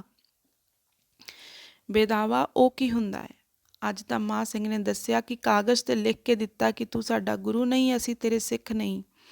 ਸੁਣਦਿਆਂ ਹੀ ਉਹ ਬੁੱਢੜਾ ਤਾਂ ਬੇਹੋਸ਼ ਹੋ ਗਿਆ ਤੇ ਮਾਂ ਨੇ ਆਪਣੀ ਛਾਤੀ ਪਿੱਟ ਲਈ। ਹਾਏ, ਮੈਂ ਨਿਗੁਰੇ ਦੀ ਮਾਂ ਹਾਂ। ਜੋ ਮੈਂ ਜਾਣਦੀ, ਤੂੰ ਜਿਸ ਦਿਨ ਜੰਮਿਆ ਸੀ ਮੈਂ ਤੇਰਾ ਗਲਾ ਘੁੱਟ ਦਿੰਦੀ। ਮੈਨੂੰ ਨਹੀਂ ਸੀ ਪਤਾ। ਮੈਂ ਜਾਣਦੀ ਸਾਂ ਮੈਂ ਇੱਕ ਸਿਦਕੀ ਨੂੰ ਪਾਲ ਰਹੀ ਹਾਂ, ਸਿਦਕ ਵਾਲੇ ਨੂੰ ਪਾਲ ਰਹੀ ਹਾਂ। ਜੇ ਮੈਨੂੰ ਪਤਾ ਹੁੰਦਾ ਇਹ ਸੱਪ ਹੈ, ਕਿਸੇ ਦਿਨ ਸਾਡੇ ਧਰਮ ਨੂੰ ਡੱਸੇਗਾ, ਕਿਸੇ ਦਿਨ ਆਪ ਵੀ ਬੇਮੁਖ ਹੋ ਕੇ ਸਾਨੂੰ ਵੀ ਕਲੰਕਤ ਕਰੇਗਾ, ਤਾਂ ਮੈਂ ਤੈਨੂੰ ਦੁੱਧ ਕਿਉਂ ਪਿਲਾਇਆ? ਘਰ ਵਾਲੀ ਆਈ, ਸੁਣਿਆ ਮੇਰਾ ਪਤੀ ਗੁਰੂ ਤੋਂ ਬੇਮੁਖ ਹੋ ਗਿਆ ਹੈ। ਉਸਨੇ ਸਿਰ ਨਹੀਂ ਨਿਵਾਇਆ, ਝੁਕੀ ਨਹੀਂ। ਮੈਂ ਤਾਂ ਸਿੱਖ ਨਾਲ ਪਿਆਰ ਕੀਤਾ ਸੀ, ਸਿੱਖ ਦਾ ਪੱਲਾ ਫੜਿਆ ਸੀ। ਤੂੰ ਤਾਂ ਸਿੱਖ ਨਹੀਂ, ਮੈਂ ਤੇਰੀ ਪਤਨੀ ਨਹੀਂ। ਉਹ ਛੋਟਾ ਬੱਚਾ ਜੋ ਮਾਂ ਸਿੰਘ ਦੀ ਝੋਲੀ ਵਿੱਚ ਆਣ ਬੈਠਾ ਸੀ ਗੋਦੀ ਤੋਂ ਉਤਰਿਆ। ਮਾਂ ਸਿੰਘ ਨੇ ਪੁੱਛਿਆ, ਬੱਚਾ ਕਿੱਧਰ ਜਾਣਾ ਏ? ਉਸ ਕਿਹਾ, ਤੂੰ ਆਪਣਾ ਬਾਪ ਛੱਡ ਆਇਆ ਏ, ਮੈਂ ਤੇਰੀ ਗੋਦ 'ਚ ਕਿਵੇਂ ਬਹਾਂ? ਸਾਰਾ ਪਰਿਵਾਰ ਵੀ ਮੁਨਕਰ ਹੋ ਗਿਆ। ਮਹਾਸਿਆਂ ਜਿਨ੍ਹਾਂ ਦੀ ਖਾਤਰ ਜਾਨ ਪਿਆਰੀ ਕੀਤੀ ਕੋਈ ਮੱਥੇ ਨਹੀਂ ਲਾਉਂਦਾ। ਬੁੱਢੜਾ ਬਾਪ ਜਿਸ ਵੇਲੇ ਸੁਰਤ ਵਿੱਚ ਆਇਆ, ਅੱਖਾਂ 'ਤੇ ਹੱਥ ਰੱਖ ਲਏ। ਉਹ ਮਾਂ ਸਿੰਘਾ, ਮੇਰੀਆਂ ਅੱਖਾਂ ਸਾਹਮਣੇ ਨਾ ਆ। ਮੈਂ ਸਾਰੀ ਉਮਰ ਸਿਦਕ ਵਿੱਚ ਗੁਜ਼ਾਰੀ ਹੈ ਅਤੇ ਅੱਜ ਤੂੰ ਮੈਨੂੰ ਕਲੰਕ ਲਾ ਦਿੱਤਾ ਹੈ। ਮੁੜ ਮੁੜ ਮੈਨੂੰ ਇਹੀ ਖਿਆਲ ਆਵੇਗਾ ਕਿ ਗੁਰੂ ਮੈਨੂੰ ਬਖਸ਼ੇਗਾ ਕਿ ਨਾ ਬਖਸ਼ੇਗਾ, ਕਿਉਂਕਿ ਮੈਂ ਬੇਮੁਖ ਦਾ ਪਿਤਾ ਹਾਂ। ਮੈਂ ਉਸ ਦਾ ਪਿਤਾ ਹਾਂ ਜਿਹੜਾ ਬੇਮੁਖਾਂ ਦਾ ਜਥੇਦਾਰ ਸੀ। ਜਿਸ ਵੇਲੇ ਤੂੰ ਲਿਖ ਕੇ ਦਿੱਤਾ ਸੀ ਉਸ ਵੇਲੇ ਤੋਂ ਪਹਿਲਾਂ ਮਾਂ ਸਿਆਂ ਤੂੰ ਮਰ ਕਿਉਂ ਨਾ ਗਿਆ? ਮੈਨੂੰ ਮੌਤ ਕਿਉਂ ਨਾ ਆ ਗਈ? ਜੇ ਮੈਂ ਸੁਣਦਾ ਮਾਂ ਸਿੰਘ ਜਵਾਨ ਸ਼ਹੀਦ ਹੋ ਗਿਆ ਤਾਂ ਮੈਂ ਪ੍ਰਸ਼ਾਦ ਵੰਡਦਾ, ਪਰ ਤੂੰ ਜਿਉਂਦਾ ਜਾਗਦਾ ਮੇਰੇ ਸਾਹਮਣੇ ਬੈਠਾ ਤੇ ਦੱਸਦਾ ਮੈਂ ਗੁਰੂ ਤੋਂ ਬੇਮੁਖ ਹੋ ਕੇ ਆ ਗਿਆ। ਮੈਂ ਚਾਹੁੰਦਾ ਮਾਂ ਸਿਆਂ ਧਰਤੀ ਪਾਟ ਜਾਏ, ਮੈਂ ਗਰਕ ਜਾਵਾਂ। ਇੱਕ ਮਾਂ ਸਿੰਘ ਨਾਲ ਨਹੀਂ, ਸਭਨਾਂ ਨਾਲ ਐਵੇਂ ਹੋਈ। ਸਾਰੇ ਆਪੋ ਆਪਣੇ ਘਰਾਂ ਤੋਂ ਉਦਾਸ ਹੋ ਕੇ ਪਿਛਾਂਹ ਪਰਤੇ। ਹੁਣ ਤਾਂ ਕੋਈ ਥਾਂ ਨਹੀਂ। ਦੀਨ ਵੀ ਗਵਾਇਆ ਤੇ ਦੁਨੀਆ ਨੇ ਵੀ ਨਾ ਚੱਲਿਆ ਤਾਂ ਚਲੋ ਬਈ ਦੀਨ ਤੇ ਹੀ ਲੱਗੀਏ, ਬਾਨੂੰ ਹੀ ਮੁੱਖ ਰੱਖੀਏ। ਧਰਮਸਾਲ ਸਾਰੇ ਇਕੱਠੇ ਹੋਏ। ਅੱਗੇ ਕਥਾ ਹੋ ਰਹੀ ਹੈ। 6 ਹੱਤਿਆਵਾਂ ਹਨ। ਹਿੰਦੂ ਧਰਮ ਵਿੱਚ ਗਊ ਦਾ ਮਾਰਨਾ ਪਾਪ ਨਹੀਂ, ਹੱਤਿਆ ਹੈ, ਅਤੇ ਇੱਕ ਹੱਤਿਆ ਦਾ ਕਿੱਡਾ ਪਾਪ ਹੈ। 96 ਕਰੋੜ ਪਾਪ ਇੱਕ ਪਾਸੇ ਤੇ ਇੱਕ ਹੱਤਿਆ ਇੱਕ ਪਾਸੇ। ਹੱਤਿਆ ਕਿਹੜੀ? ਗਊ ਮਾਰਨੀ, ਬ੍ਰਾਹਮਣ ਮਾਰਨਾ, ਆਪਣੀ ਕੁਲ ਵਿੱਚੋਂ ਕਿਸੇ ਦਾ ਘਾਤ ਕਰ ਦੇਣਾ, ਕਿਸੇ ਲੋਭ ਵਸ ਹੋ ਕੇ, ਕਿਸੇ ਤੋਂ ਕਰਜ਼ਾ ਲਿਆ ਹੋਵੇ ਫਿਰ ਉਸ ਦਾ ਬੁਰਾ ਕੀਤਾ ਹੋਵੇ, ਲੜਕੀ ਮਾਰ ਦੇਣੀ, ਕੋਈ ਇਤਬਾਰ ਕਰੇ ਅਤੇ ਫਿਰ ਉਸ ਦਾ ਘਾਤ ਕਰੇ, ਇਹ ਪਾਪ ਨਹੀਂ, ਹੱਤਿਆ ਹੈ। ਤੇ ਫਿਰ ਇਹ ਨੇ ਹੱਤਿਆਵਾਂ। ਇੰਨਾ ਪਾਪ ਕਿਸ ਨੂੰ ਲੱਗਦਾ ਹੈ ਜਿਹੜਾ ਸਿੱਖ ਗੁਰੂ ਤੋਂ ਫਿਰ ਜਾਏ? ਤਾਂ ਫਿਰ ਇਹ ਰੁੰਨੇ ਭੁੱਬਾਂ ਨਿਕਲ ਗਈਆਂ। ਭਾਈ ਸਾਹਿਬ ਆਖਦੇ ਹਨ, ਬ੍ਰਾਹਮਣ ਗਾਈ ਵੰਸਘਾਤ ਅਪਰਾਧ ਕਰਾਰੇ, ਮਦ ਪੀ ਜੂਏ ਖੇਲਦੇ ਜੋ ਹਨ ਪਰਨਾਰੇ। ਆਖਿਆ ਇਹ ਪਾਪੀ ਬਖਸ਼ੇ ਜਾਂਦੇ ਹਨ। ਇਹ ਜਿਸ ਵੇਲੇ ਗੁਰੂ ਜੀ ਸ਼ਰਨ ਆਏ, ਐਡੇ ਕੀਤੇ ਹੋਏ ਪਾਪ ਜਿਸ ਵੇਲੇ ਗੁਰੂ ਸ਼ਰਨ ਆਏਗਾ ਤਾਂ ਸਾਹਿਬ ਕਹਿੰਦੇ ਹਨ, ਜਿਸ ਪਾਪੀ ਕੋ ਮਿਲੇ ਨਾ ਢੋਈ, ਸ਼ਰਨ ਆਵੇ ਤਾਂ ਨਿਰਮਲ ਹੋਈ। ਜਿਸ ਵੇਲੇ ਐਡਾ ਪਾਪੀ ਵੀ ਗੁਰੂ ਜੀ ਦੀ ਸ਼ਰਨ ਆਏਗਾ, ਇੰਨੀਆਂ ਹੱਤਿਆਵਾਂ ਕਰਕੇ ਵੀ ਗੁਰੂ ਜੀ ਦੀ ਸ਼ਰਨ ਆਏਗਾ, ਉਹ ਤਾਂ ਜਾਏਗਾ ਬਖਸ਼ਿਆ। ਪਰ ਮੂਲ ਉਤਰੈ ਹੱਤਿਆ ਬੇਮੁਖ ਗੁਰਦੁਆਰੇ। ਗੁਰੂ ਦੇ ਦੁਆਰੇ ਤੋਂ ਬੇਮੁਖ ਹੋਇਆ ਪਾਪੀ ਨਹੀਂ ਬਖਸ਼ਿਆ ਜਾਏਗਾ। ਉਸ ਨੂੰ ਕੌਣ ਬਖਸ਼ੇਗਾ? ਜਿਹਨੇ ਬਖਸ਼ਣਾ ਸੀ ਉਸ ਤੋਂ ਬੇਮੁਖ ਹੋ ਗਿਆ। ਰੋਵੇ ਹੁਣ ਬਈ ਕੀ ਕਰੀਏ? ਕਿਸ ਮੂੰਹ ਨਾਲ ਗੁਰੂ ਕੋਲ ਜਾਈਏ? ਗੁਰੂ ਬੈਠਾ ਹੈ ਕਿਲੇ ਵਿੱਚ, ਬੂਹਾ ਹੈ ਬੰਦ। ਅੱਗੇ ਤਾਂ ਉਹਨਾਂ ਅੰਦਰੋਂ ਤੋਰ ਦਿੱਤਾ, ਹੁਣ ਸਾਡੇ ਵਾਸਤੇ ਅੰਦਰ ਜਾਣਾ ਔਖਾ ਹੈ। ਘਰ ਵਾਲੇ ਵੀ ਨਹੀਂ ਚੱਲਦੇ, ਜੀਣਾ ਵੀ ਸਾਡਾ ਮੁਸ਼ਕਲ ਹੋ ਗਿਆ। ਜਿੱਥੋਂ ਦੀ ਲੰਘਦੇ ਹਾਂ ਲੋਕੀ ਥੁੱਕਦੇ ਹਨ, ਉਹ ਬੇਮੁਖ ਜਾ ਰਿਹਾ ਹੈ। ਬੱਚੇ ਵੀ ਉਂਗਲਾਂ ਕਰਦੇ ਹਨ, ਉਹ ਪਾਪੀ, ਉਹ ਪਾਪੀ, ਉਹ ਪਾਪੀ। ਕੀ ਕਰੀਏ? ਮਾਈ ਭਾਗੋ ਜੋ ਬੜੇ ਪਿਆਰ ਵਾਲੀ ਹੈ, ਮਸਤਾਨੀ ਹਾਲਤ ਵਿੱਚ ਹਰ ਸਮੇਂ ਕਲਗੀਧਰ ਦੇ ਗੁਣ ਗਾਉਂਦੀ ਹੈ, ਕੋਲ ਆ ਬੈਠੀ ਤੇ ਆਖਣ ਲੱਗੀ, ਮੇਰੇ ਬੱਚਿਓ ਬੜੇ ਉਦਾਸ ਬੈਠੇ ਹੋ, ਰੋ ਰਹੇ ਹੋ। ਹਾਂ, ਕੋਈ ਗਲਤੀ ਕਰ ਲਵੇ ਤਾਂ ਪਛਤਾਤਾਪ ਕਰਨ ਲੱਗੇ ਅੱਖਾਂ ਵਿੱਚ ਅਥਰੂ ਆ ਜਾਂਦੇ ਹਨ। ਜੇ ਕੋਈ ਸੱਚੇ ਦਿਲੋਂ ਕਰਦਾ ਹੋਵੇ, ਬਨਾਵਟੀ ਕਰਦਾ ਹੋਵੇ, ਫਿਰ ਨਹੀਂ ਆਉਂਦੇ। ਮੈਂ ਜਾਣਦੀ ਹਾਂ ਤੁਸੀਂ ਵੱਡਾ ਗੁਨਾਹ ਕਰ ਬੈਠੇ ਹੋ ਅਤੇ ਪਛਤਾ ਰਹੇ ਹੋ। ਤੁਹਾਡੀਆਂ ਅੱਖਾਂ ਦਾ ਇਹ ਪਾਣੀ ਗਵਾਹੀ ਦੇ ਰਿਹਾ ਹੈ, ਪਰ ਤੁਸੀਂ ਹੁਣ ਸੋਚਦੇ ਹੋ ਕਿਵੇਂ ਜਾਈਏ? ਚਲੋ ਮੈਂ ਤੁਹਾਡੇ ਨਾਲ ਚੱਲਦੀ ਹਾਂ, ਪਰ ਹੁਣ ਉਹ ਜਾਵੇ ਜਿਸਨੇ ਸਿਰ ਦੇਣਾ ਹੋਵੇ। ਇਹ ਭਾਰਾ ਕਲੰਕ ਜੋ ਤੁਸੀਂ ਲਾ ਚੁੱਕੇ ਹੋ, ਸਿਰ ਦਿੱਤੇ ਬਿਨਾਂ ਨਹੀਂ ਟਲੇਗਾ। ਉਸਨੇ ਨੇਜੇ ਨਾਲ ਲਕੀਰ ਪਾ ਦਿੱਤੀ ਅਤੇ ਇਹ 40 ਟੱਪ ਗਏ। ਮਾਈ ਭਾਗੋ ਇਹਨਾਂ ਨੂੰ ਲੈ ਕੇ ਤੁਰ ਪਈ। ਅੱਗੇ ਪਤਾ ਲੱਗਾ ਕਿ ਅਨੰਦਪੁਰ ਦਾ ਘੇਰਾ ਟੁੱਟ ਗਿਆ ਏ ਅਤੇ ਚਮਕੌਰ ਗੜੀ ਚੋਂ ਅੱਧੀ ਰਾਤੀ ਸਾਹਿਬ ਤਾੜੀ ਵਜਾਉਂਦੇ ਲੰਘ ਗਏ ਹਨ। ਬਈ ਹਿੰਦ ਦਾ ਪੀਰ ਜਾ ਰਿਹਾ ਹੈ, ਕਿਸੇ ਦਾ ਜ਼ੋਰ ਹੈ ਤਾਂ ਪਕੜ ਲਓ।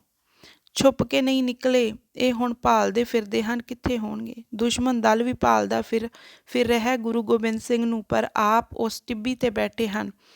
ਟਿੱਬੀ ਤੋਂ 3-4 ਮੀਲ ਦੀ ਵਿੱਥ ਤੇ ਇੱਕ ਢਾਬ ਹੈ, ਖਿਦਰਾਣੇ ਦੀ ਢਾਬ ਇਸ ਨੂੰ ਕਹਿੰਦੇ ਹਨ। ਕਿਉਂ ਜੋ ਬਰਸਾਤ ਨਾਲ ਇਹ ਤਲਾਬ ਭਰ ਜਾਂਦਾ ਸੀ, ਪਰ ਹੁਣ ਇਹ ਢਾਬ ਸੁੱਕੀ ਪਈ ਸੀ। ਵਰਖਾ ਹੋਈ ਨਹੀਂ, ਇਸ ਵਿੱਚ ਪਾਣੀ ਨਹੀਂ। ਸਿੱਖ ਜਿਸ ਵੇਲੇ ਇੱਥੇ ਪਹੁੰਚੇ ਤਾਂ ਸਰੋਤ ਪੈ ਗਈ ਕਿ ਗੁਰੂ ਤਾਂ ਅਗਾਂਹ ਹੈ ਤੇ ਦੁਸ਼ਮਣ ਦਲ ਪਿੱਛੋਂ ਆ ਰਿਹਾ ਹੈ। ਸੋਚਿਆ ਆਹ ਵੇਲਾ ਚੰਗਾ ਹੈ ਜੇ ਦੁਸ਼ਮਣ ਨੂੰ ਇੱਥੇ ਰੋਕ ਲਈਏ। ਦੁਸ਼ਮਣ ਪਾਣੀ ਦੀ ਤਲਾਸ਼ ਵਿੱਚ ਇੱਥੇ ਜ਼ਰੂਰ ਆਵੇਗਾ। ਅਸੀਂ ਝੜਪ ਲੈ ਲਈਏ ਦੁਸ਼ਮਣ ਨਾਲ ਤੇ ਗੁਰੂ ਨੂੰ ਹੋਰ ਸਮਾਂ ਮਿਲ ਜਾਏਗਾ ਕੋਈ ਚੰਗੀ ਜੁਗਤ ਕਰਨ ਦਾ। ਤੇ ਉਹਨਾਂ ਬੇਰੀਆਂ ਉੱਪਰ ਕੱਪੜੇ ਪਾ ਦਿੱਤੇ, ਮਾਨੋ ਤੰਬੂ ਲੱਗੇ ਹੋਏ ਹਨ। ਦੁਸ਼ਮਣ ਦਲ ਜਿਸ ਵੇਲੇ ਪਾਣੀ ਦਾ ਪਿਆਸਾ ਤੰਬੂਆਂ ਦੀ ਕਤਾਰ ਵੱਲ ਦੇਖਿਆ, ਸੋਚਿਆ ਕਿ ਗੁਰੂ ਆ ਬੈਠਾ ਜੇ। ਪਰ ਜਿਸ ਵੇਲੇ ਆਏ ਨੇੜੇ ਤਾਂ 40 ਦੇ 40 ਮੋਰਚਾਬੰਦੀ ਕਰਕੇ ਬੈਠੇ ਹਨ। ਤੀਰਾਂ ਦੀ ਬੁਛਾੜ ਕੀਤੀ, ਜੰਗ ਛਿੜ ਪਿਆ। ਟਿੱਬੀ ਤੇ ਬੈਠੇ ਸਨ ਪਾਤਸ਼ਾਹ। ਕਿਸੇ ਵੇਲੇ ਇੱਕ ਤੀਰ ਕਮਾਨ ਤੇ ਰੱਖਦੇ ਤੇ ਫਿਰ ਚਲਾਉਂਦੇ ਸਨ। ਭਾਈ ਦਇਆ ਸਿੰਘ ਪੁੱਛਦਾ, ਪਾਤਸ਼ਾਹ ਆਪ ਤੀਰ ਕਿੱਧਰ ਚਲਾਉਂਦੇ ਹੋ? ਹਜ਼ੂਰ ਨੇ ਕਿਹਾ, ਯੁੱਧ ਹੋ ਰਿਹਾ ਹੈ ਦਇਆ ਸਿੰਘਾ, ਜੰਗ ਹੋ ਰਿਹਾ ਹੈ। ਇੱਕ ਪਾਸੇ ਤਾਂ ਆਪਣੇ ਹਨ ਅਤੇ ਇੱਕ ਪਾਸੇ ਹਮਲਾਵਰ ਹਨ। ਆਪਣੇ ਕਿਹੜੇ? ਆਪਣੇ ਜਿਤਨੇ ਸਾਡੇ ਨਾਲ ਸਨ ਉਹ ਤਾਂ ਨਾਲ ਹੀ ਹਨ। ਇੱਥੇ ਕੌਣ ਪਹੁੰਚ ਗਿਆ? ਦਇਆ ਸਿੰਘ ਦੱਸਾਂਗੇ, ਜਰਾ ਕੁ ਠਹਿਰ ਜਾ। ਕਿੰਨਾ ਚਿਰ ਯੁੱਧ ਹੋਇਆ, ਇਹਨਾਂ 40 ਨੇ ਖਬਰੇ ਕਿੰਨੇ 40 ਮਾਰੇ। ਅਖੀਰ ਵਿਚਾਲੇ 40 ਸਨ ਨਾ, ਹੌਲੀ ਹੌਲੀ ਸ਼ਹੀਦ ਹੁੰਦੇ ਗਏ। ਜਿਸ ਵੇਲੇ ਜਵਾਬ ਨਾ ਆਇਆ ਤਾਂ ਹਮਲਾ ਕੀਤਾ। ਕਿ ਤੱਕਿਆ, ਗੁਰੂ ਤਾਂ ਵਿੱਚ ਹੈ ਨਹੀਂ। 40 ਸਿੱਖ ਤੇ ਇੱਕ ਮਾਈ, ਕਿੰਨੇ ਢੇਰ ਦੁਸ਼ਮਣ ਦੀਆਂ ਲੱਖਾਂ ਦੇ ਤੇ ਇਹ 40। ਦੁਸ਼ਮਣ ਦਲ ਤਾਂ ਮੁੜ ਗਿਆ ਤੇ ਸਾਹਿਬ ਟਿੱਬੀ ਤੋਂ ਉਤਰੇ। ਆ ਦਇਆ ਸਿੰਘ ਦੇਖੀਏ, ਜਾਪਦਾ ਜਿਵੇਂ ਯੁੱਧ ਸਮਾਪਤ ਹੋ ਗਿਆ ਹੈ। ਹਜ਼ੂਰ ਜਿਸ ਵੇਲੇ ਆਏ ਅਤੇ ਆ ਕੇ ਦੇਖਿਆ, ਦਇਆ ਸਿੰਘ ਦੇਖੇ ਨਾ, ਇਹ ਤੇ ਮੇਰਾ ਸਿੰਘ ਜਾਪਦਾ। ਸਿਰ ਤੇ ਕੇਸ ਹਨ, ਕੇਸਾਂ ਦੀ ਮੋਹਰ ਹੈ, ਹੱਥ ਵਿੱਚ ਕੜਾ ਹੈ। ਦਇਆ ਸਿੰਘ ਜਰਾ ਜਗਾ ਨਾ, ਇਹਨਾਂ ਨੂੰ ਪੁੱਛ ਇਹ ਕਿੱਥੋਂ ਆਏ ਹਨ ਤੇ ਇਹਨਾਂ ਕਿਵੇਂ ਯੁੱਧ ਕੀਤਾ ਹੈ, ਪਤਾ ਤੇ ਲੱਗੇ। ਪਰ ਉਹ ਤੇ ਲੜਾਈ ਕਰ ਚੁੱਕਾ ਸੀ। ਦਇਆ ਸਿੰਘ ਕੋਈ ਜਿਉਂਦਾ ਲੱਭ। ਸਾਹਿਬ ਆਪ ਵੀ ਘੋੜੇ ਤੋਂ ਉਤਰੇ, ਲੱਭਦੇ ਫਿਰਦੇ ਹਨ। ਕਿਸੇ ਦੀ ਬਾਂਹ ਲੱਭਦੀ ਹੈ, ਹੱਥ ਵਿੱਚ ਕੜਾ। ਕਿਸੇ ਦਾ ਧੜ ਲੱਭਦਾ ਹੈ, ਤੇੜ ਕਛਹਿਰਾ ਹੈ। ਕਿਸੇ ਦਾ ਸਿਰ ਲੱਭਦਾ ਹੈ, ਸਿਰ ਤੇ ਕੇਸ ਹਨ। ਪਰ ਜਿਤਨੇ ਲੱਭੇ ਜਿਉਂਦਾ ਨਾ ਲੱਭਿਆ, ਕੋਈ ਲੋਥਾਂ ਹੀ ਲੱਭੀਆਂ। ਤੇ ਫਿਰ ਪਛਾਣ ਕੀਤੀ, ਇਹ ਤਾਂ ਉਹੀ ਹਨ ਜਿਹੜੇ ਬੇਦਾਵਾ ਲਿਖ ਕੇ ਦੇ ਗਏ ਸਨ। ਸਿੱਖ ਦਾ ਸਿਰ ਜਿਸ ਵੇਲੇ ਦਇਆ ਸਿੰਘ ਲੱਭ ਕੇ ਲਿਆਉਂਦਾ ਹੈ ਤਾਂ ਹਜ਼ੂਰ ਗੋਦ ਵਿੱਚ ਰੱਖਦੇ ਹਨ, ਆਪਣੇ ਪੱਲੇ ਨਾਲ ਉਸ ਦਾ ਮੂੰਹ ਪੂੰਝਦੇ ਹਨ ਤੇ ਫਿਰ ਵਰਦਾਨ ਕਰਦੇ ਹਨ, ਇਹ 5 ਹਜ਼ਾਰੀ, ਇਹ 10 ਹਜ਼ਾਰੀ, ਇਹ ਇਤਨਿਆਂ ਨੂੰ ਮਾਰ ਕੇ ਸ਼ਹੀਦ ਹੋਇਆ, ਇਹ ਇਤਨਿਆਂ ਨੂੰ ਮਾਰ ਕੇ ਕੁਰਬਾਨ ਹੋਇਆ। ਦਇਆ ਸਿੰਘ ਕੋਈ ਜਿਉਂਦਾ ਲੱਭ, ਸਾਰਾ ਵਰਤਾਂਤ ਪੁੱਛੀਏ। ਲੱਭਦਿਆਂ ਅਖੀਰ ਭਾਈ ਮਾਨ ਸਿੰਘ ਨੂੰ ਲੱਭਿਆ, ਉਹ ਜਿਹੜਾ ਜਥੇਦਾਰ ਸੀ ਸਾਰਿਆਂ ਦਾ। ਜਦ ਲੱਭਾ ਤੇ ਅਟਕੀ ਹੈ, ਕੋਈ ਸਵਾਸ ਆ ਰਿਹਾ ਹੈ ਧੀਮਾ ਧੀਮਾ। ਸਰੀਰ ਤਾਂ ਜਿਸ ਦਾ ਪੱਛਿਆ ਗਿਆ, ਪਰ ਅਜੇ ਪ੍ਰਾਣ ਪੰਖੇਰੂ ਉਡਾਰੀ ਨਹੀਂ ਲਾ ਰਹੇ। ਕੋਈ ਚਾਹ ਹੈ ਜੋ ਇਸ ਨੂੰ ਜਿਉਂਦਾ ਰੱਖ ਰਿਹਾ ਹੈ। ਬੇਸੁਰਤੀ ਵਿੱਚ ਵੀ ਪੁਕਾਰ ਰਿਹਾ ਹੈ, ਕਲਗੀ ਵਾਲੇ, ਉਹ ਮੇਰੇ ਸੱਚੇ ਪਿਤਾ।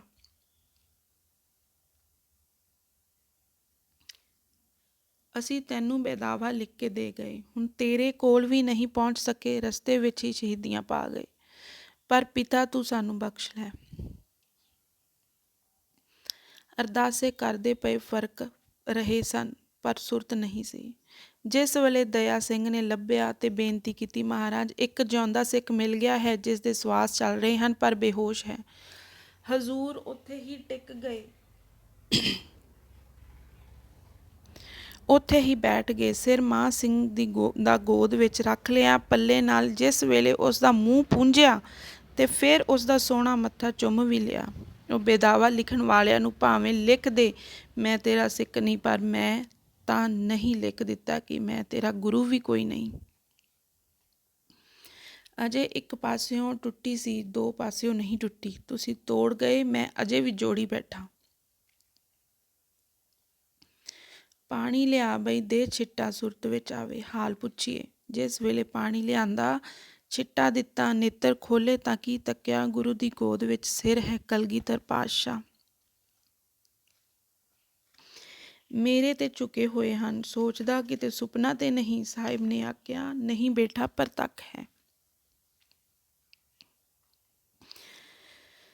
ਮਾਂ ਸਿਆਂ ਪਛਾਣਦਾ ਏ ਨਾ? ਸੈਨਤ ਕੀਤੀ ਪਛਾਣਦਾ ਤਾਂ ਹਾਂ, ਪਰ ਬੋਲ ਨਹੀਂ ਸਕਦਾ। ਹਜ਼ੂਰ ਨੇ ਸਿਰ ਤੇ ਹੱਥ ਰੱਖਿਆ। ਮਾਂ ਸਿੰਘਾ ਕਿਵੇਂ ਹੋਈ?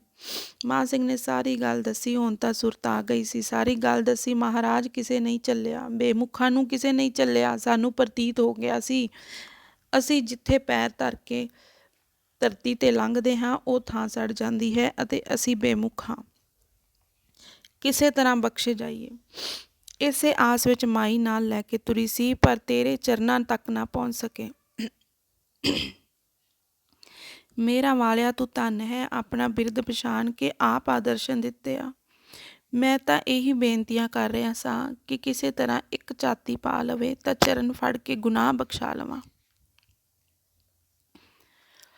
ਹੁਣ ਤਾਂ ਮੇਰਾ ਅਖੀਰਲਾ ਸਮਾਂ ਪਾਤਸ਼ਾਹ, ਕੋਈ ਸਵਾਸ ਬਾਕੀ ਹੈ। ਮੇਰੇ ਤੇ ਤਰਸ ਕਰੋ, ਮੇਰੇ ਤੇ ਕਿਰਪਾ ਕਰੋ। ਗਰੀਬ ਨਿਵਾਜ ਮਾਂ ਸਿੰਘ ਕੀ ਮੰਗਦਾ ਏ?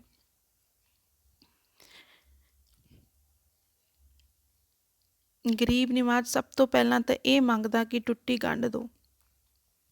ਉਹ ਜਿਹੜਾ ਬੇਦਾਵਾ ਲਿਖ ਕੇ ਦਿੱਤਾ ਸੀ ਉਹ ਕਾਗਜ਼ ਦਾਤੇ ਨੇ ਆਖਿਆ ਮੇਰੇ ਕੋਲ ਹੈ। ਕਿੰਨੀ ਵਾਰ ਕਮਰ ਕੱਸੇ ਬਦਲੇ, ਪਰ ਕਾਗਜ਼ ਅਜੇ ਵੀ ਕੋਲ ਹੈ। ਮਾਂ ਸਿੰਘਾ, ਤੁਸੀਂ ਚਲੇ ਗਏ ਨਾ, ਫਿਰ ਮੈਂ ਤੁਹਾਡੀ ਨਿਸ਼ਾਨੀ ਜਾਣ ਕੇ ਉਹ ਕਾਗਜ਼ ਸਾਂਭ ਲਿਆ। ਮੈਂ ਕਿਹਾ, ਨਲਾਇਕ ਹਨ ਭਾਵੇਂ ਤਾਂ ਮੇਰੇ ਹੀ ਹਨ। ਮਾਪੇ ਕੁਰਾਪੇ ਨਹੀਂ ਹੁੰਦੇ, ਪੁੱਤਰ ਕਬੂਤਰ ਹੋ ਜਾਣ ਭਾਵੇਂ। ਦੁਨੀਆ ਮਸਾਲਾ ਦਿੰਦੀ ਹੈ। ਦੇਖ ਲੈ ਆਹ ਕਾਗਜ਼। ਮਾਂ ਸਿੰਘ ਨੇ ਅੱਖਾਂ ਮੀਟ ਲਈਆਂ। ਨਿਰੰਕਾਰ, ਮੇਰੀਆਂ ਅੱਖਾਂ ਦੇ ਸਾਹਮਣੇ ਨਾ ਕਰੋ। ਬੇਦਾਵੇ ਨੂੰ ਪਾੜ ਦਿਓ। ਬੇਦਾਵਾ ਪਾੜ ਦਿਓ ਤੇ ਟੁੱਟੀ ਗੰਢ ਲਵੋ। ਬਖਸ਼ ਲਓ, ਦਾਤੇ ਨੇ ਆਖਿਆ। ਅੱਛਾ ਮਾਂ ਸਿੰਘਾ, ਬਖਸ਼ਿਆ। 39 ਰੂਹਾਂ ਭਟਕ ਰਹੀਆਂ ਨੇ, ਕਦੇ ਦਰਗਾਹ ਨੂੰ ਜਾਂਦੀਆਂ ਨੇ, ਕਦੇ ਮੁੜ ਪਿਛਾਂਹ ਨੂੰ ਆਉਂਦੀਆਂ ਨੇ। ਮੁਰਦੇ ਜਿਸਮਾਂ ਵਿੱਚ ਆਪੇ ਰੂਹਾਂ ਪੈ ਨਹੀਂ ਸਕਦੀਆਂ। ਦਰਗਾਹ ਦੇ ਬੂਹੇ ਬੰਦ ਹਨ, ਉੱਥੇ ਜਾ ਨਹੀਂ ਸਕਦੀਆਂ। ਜਾਣ ਤੇ ਫਿਰ ਕਿੱਥੇ ਜਾਣ? ਮਾਂ ਸਿੰਘ ਨੇ ਜਿਸ ਵੇਲੇ ਮੰਗ ਮੰਗੀ, ਦਾਤਾ ਬੇਦਾਵਾ ਪਾੜ ਦੇ। ਹਜ਼ੂਰ ਨੇ ਬੇਦਾਵਾ ਪਾੜ ਦਿੱਤਾ। ਟੁੱਟੀ ਗੰਢ ਗਈ। ਹਾਂ ਮਾਂ ਸਿਆਂ, ਗੰਢੀ ਗਈ। ਗੁਨਾਹਗਾਰਾਂ ਨੂੰ ਬਖਸ਼ ਦਿੱਤਾ। ਹਾਂ ਮਾਂ ਸਿੰਘਾ, ਮੈਂ ਬਖਸ਼ ਦਿੱਤਾ। ਕੁਝ ਹੋਰ ਮੰਗ। ਮਾਂ ਸਿੰਘ ਨੇ ਕਿਹਾ, ਅਜੇ ਇੱਕ ਮੰਗ ਹੋਰ ਵੀ ਹੈ। ਜੇ ਕਰੇ ਪੂਰੀ ਤਾਂ ਤੇਰੇ ਅੱਗੇ ਕਿਹੜੀ ਵੱਡੀ ਗੱਲ ਏ? ਮਾਂ ਸਿੰਘ ਨੇ ਮੰਗਿਆ, ਗਰੀਬ ਨਿਵਾਜ, ਸਿਰ ਤੇਰੀ ਗੋਦ ਵਿੱਚ ਹੋਵੇ, ਤੇਰੀ ਸੰਗਤ ਜੁੜੀ ਹੋਵੇ, ਕੀਰਤਨ ਹੁੰਦਾ ਹੋਵੇ ਔਰ ਮੇਰੇ ਪ੍ਰਾਣ ਨਿਕਲ ਜਾਣ। ਨਹੀਂ ਮਾਂ ਸਿੰਘਾ, ਤੂੰ ਜੀ, ਜੁਗ ਜੁਗ ਜੀ। ਨਹੀਂ ਸੱਚੇ ਪਾਤਸ਼ਾਹ, ਹੁਣ ਇਸ ਜ਼ਿੰਦਗੀ ਨੂੰ ਇੱਥੇ ਸਮਾਪਤ ਕਰ ਦੇ। ਹੁਣ ਮੈਂ ਜਿਉਣਾ ਨਹੀਂ ਚਾਹੁੰਦਾ। ਤੇਰੇ ਚਰਨਾਂ ਵਿੱਚ ਸਮਾ ਜਾਣਾ ਚਾਹੁੰਦਾ ਹਾਂ। ਦਾਤਾ, ਮੇਰੇ ਸਿਰ ਤੇ ਹੱਥ ਰੱਖ। ਅੱਛਾ ਮਾਂ ਸਿਆਂ, ਸਿੱਖ ਦੀ ਅਰਦਾਸ ਗੁਰੂ ਕਿਵੇਂ ਠੁਕਰਾ ਦੇਵੇ? ਸਿਰ ਗੋਦ ਵਿੱਚ ਰੱਖ ਲਿਆ। ਭਾਈ ਦਇਆ ਸਿੰਘ ਸੱਦ ਬੁਲਾ ਸਾਰਿਆਂ ਨੂੰ। ਸੰਗਤ ਸਜਾਓ, ਕੀਰਤਨ ਕਰੋ। ਮਾਂ ਸਿੰਘ ਦਰਗਾਹ ਨੂੰ ਜਾ ਰਿਹਾ ਹੈ।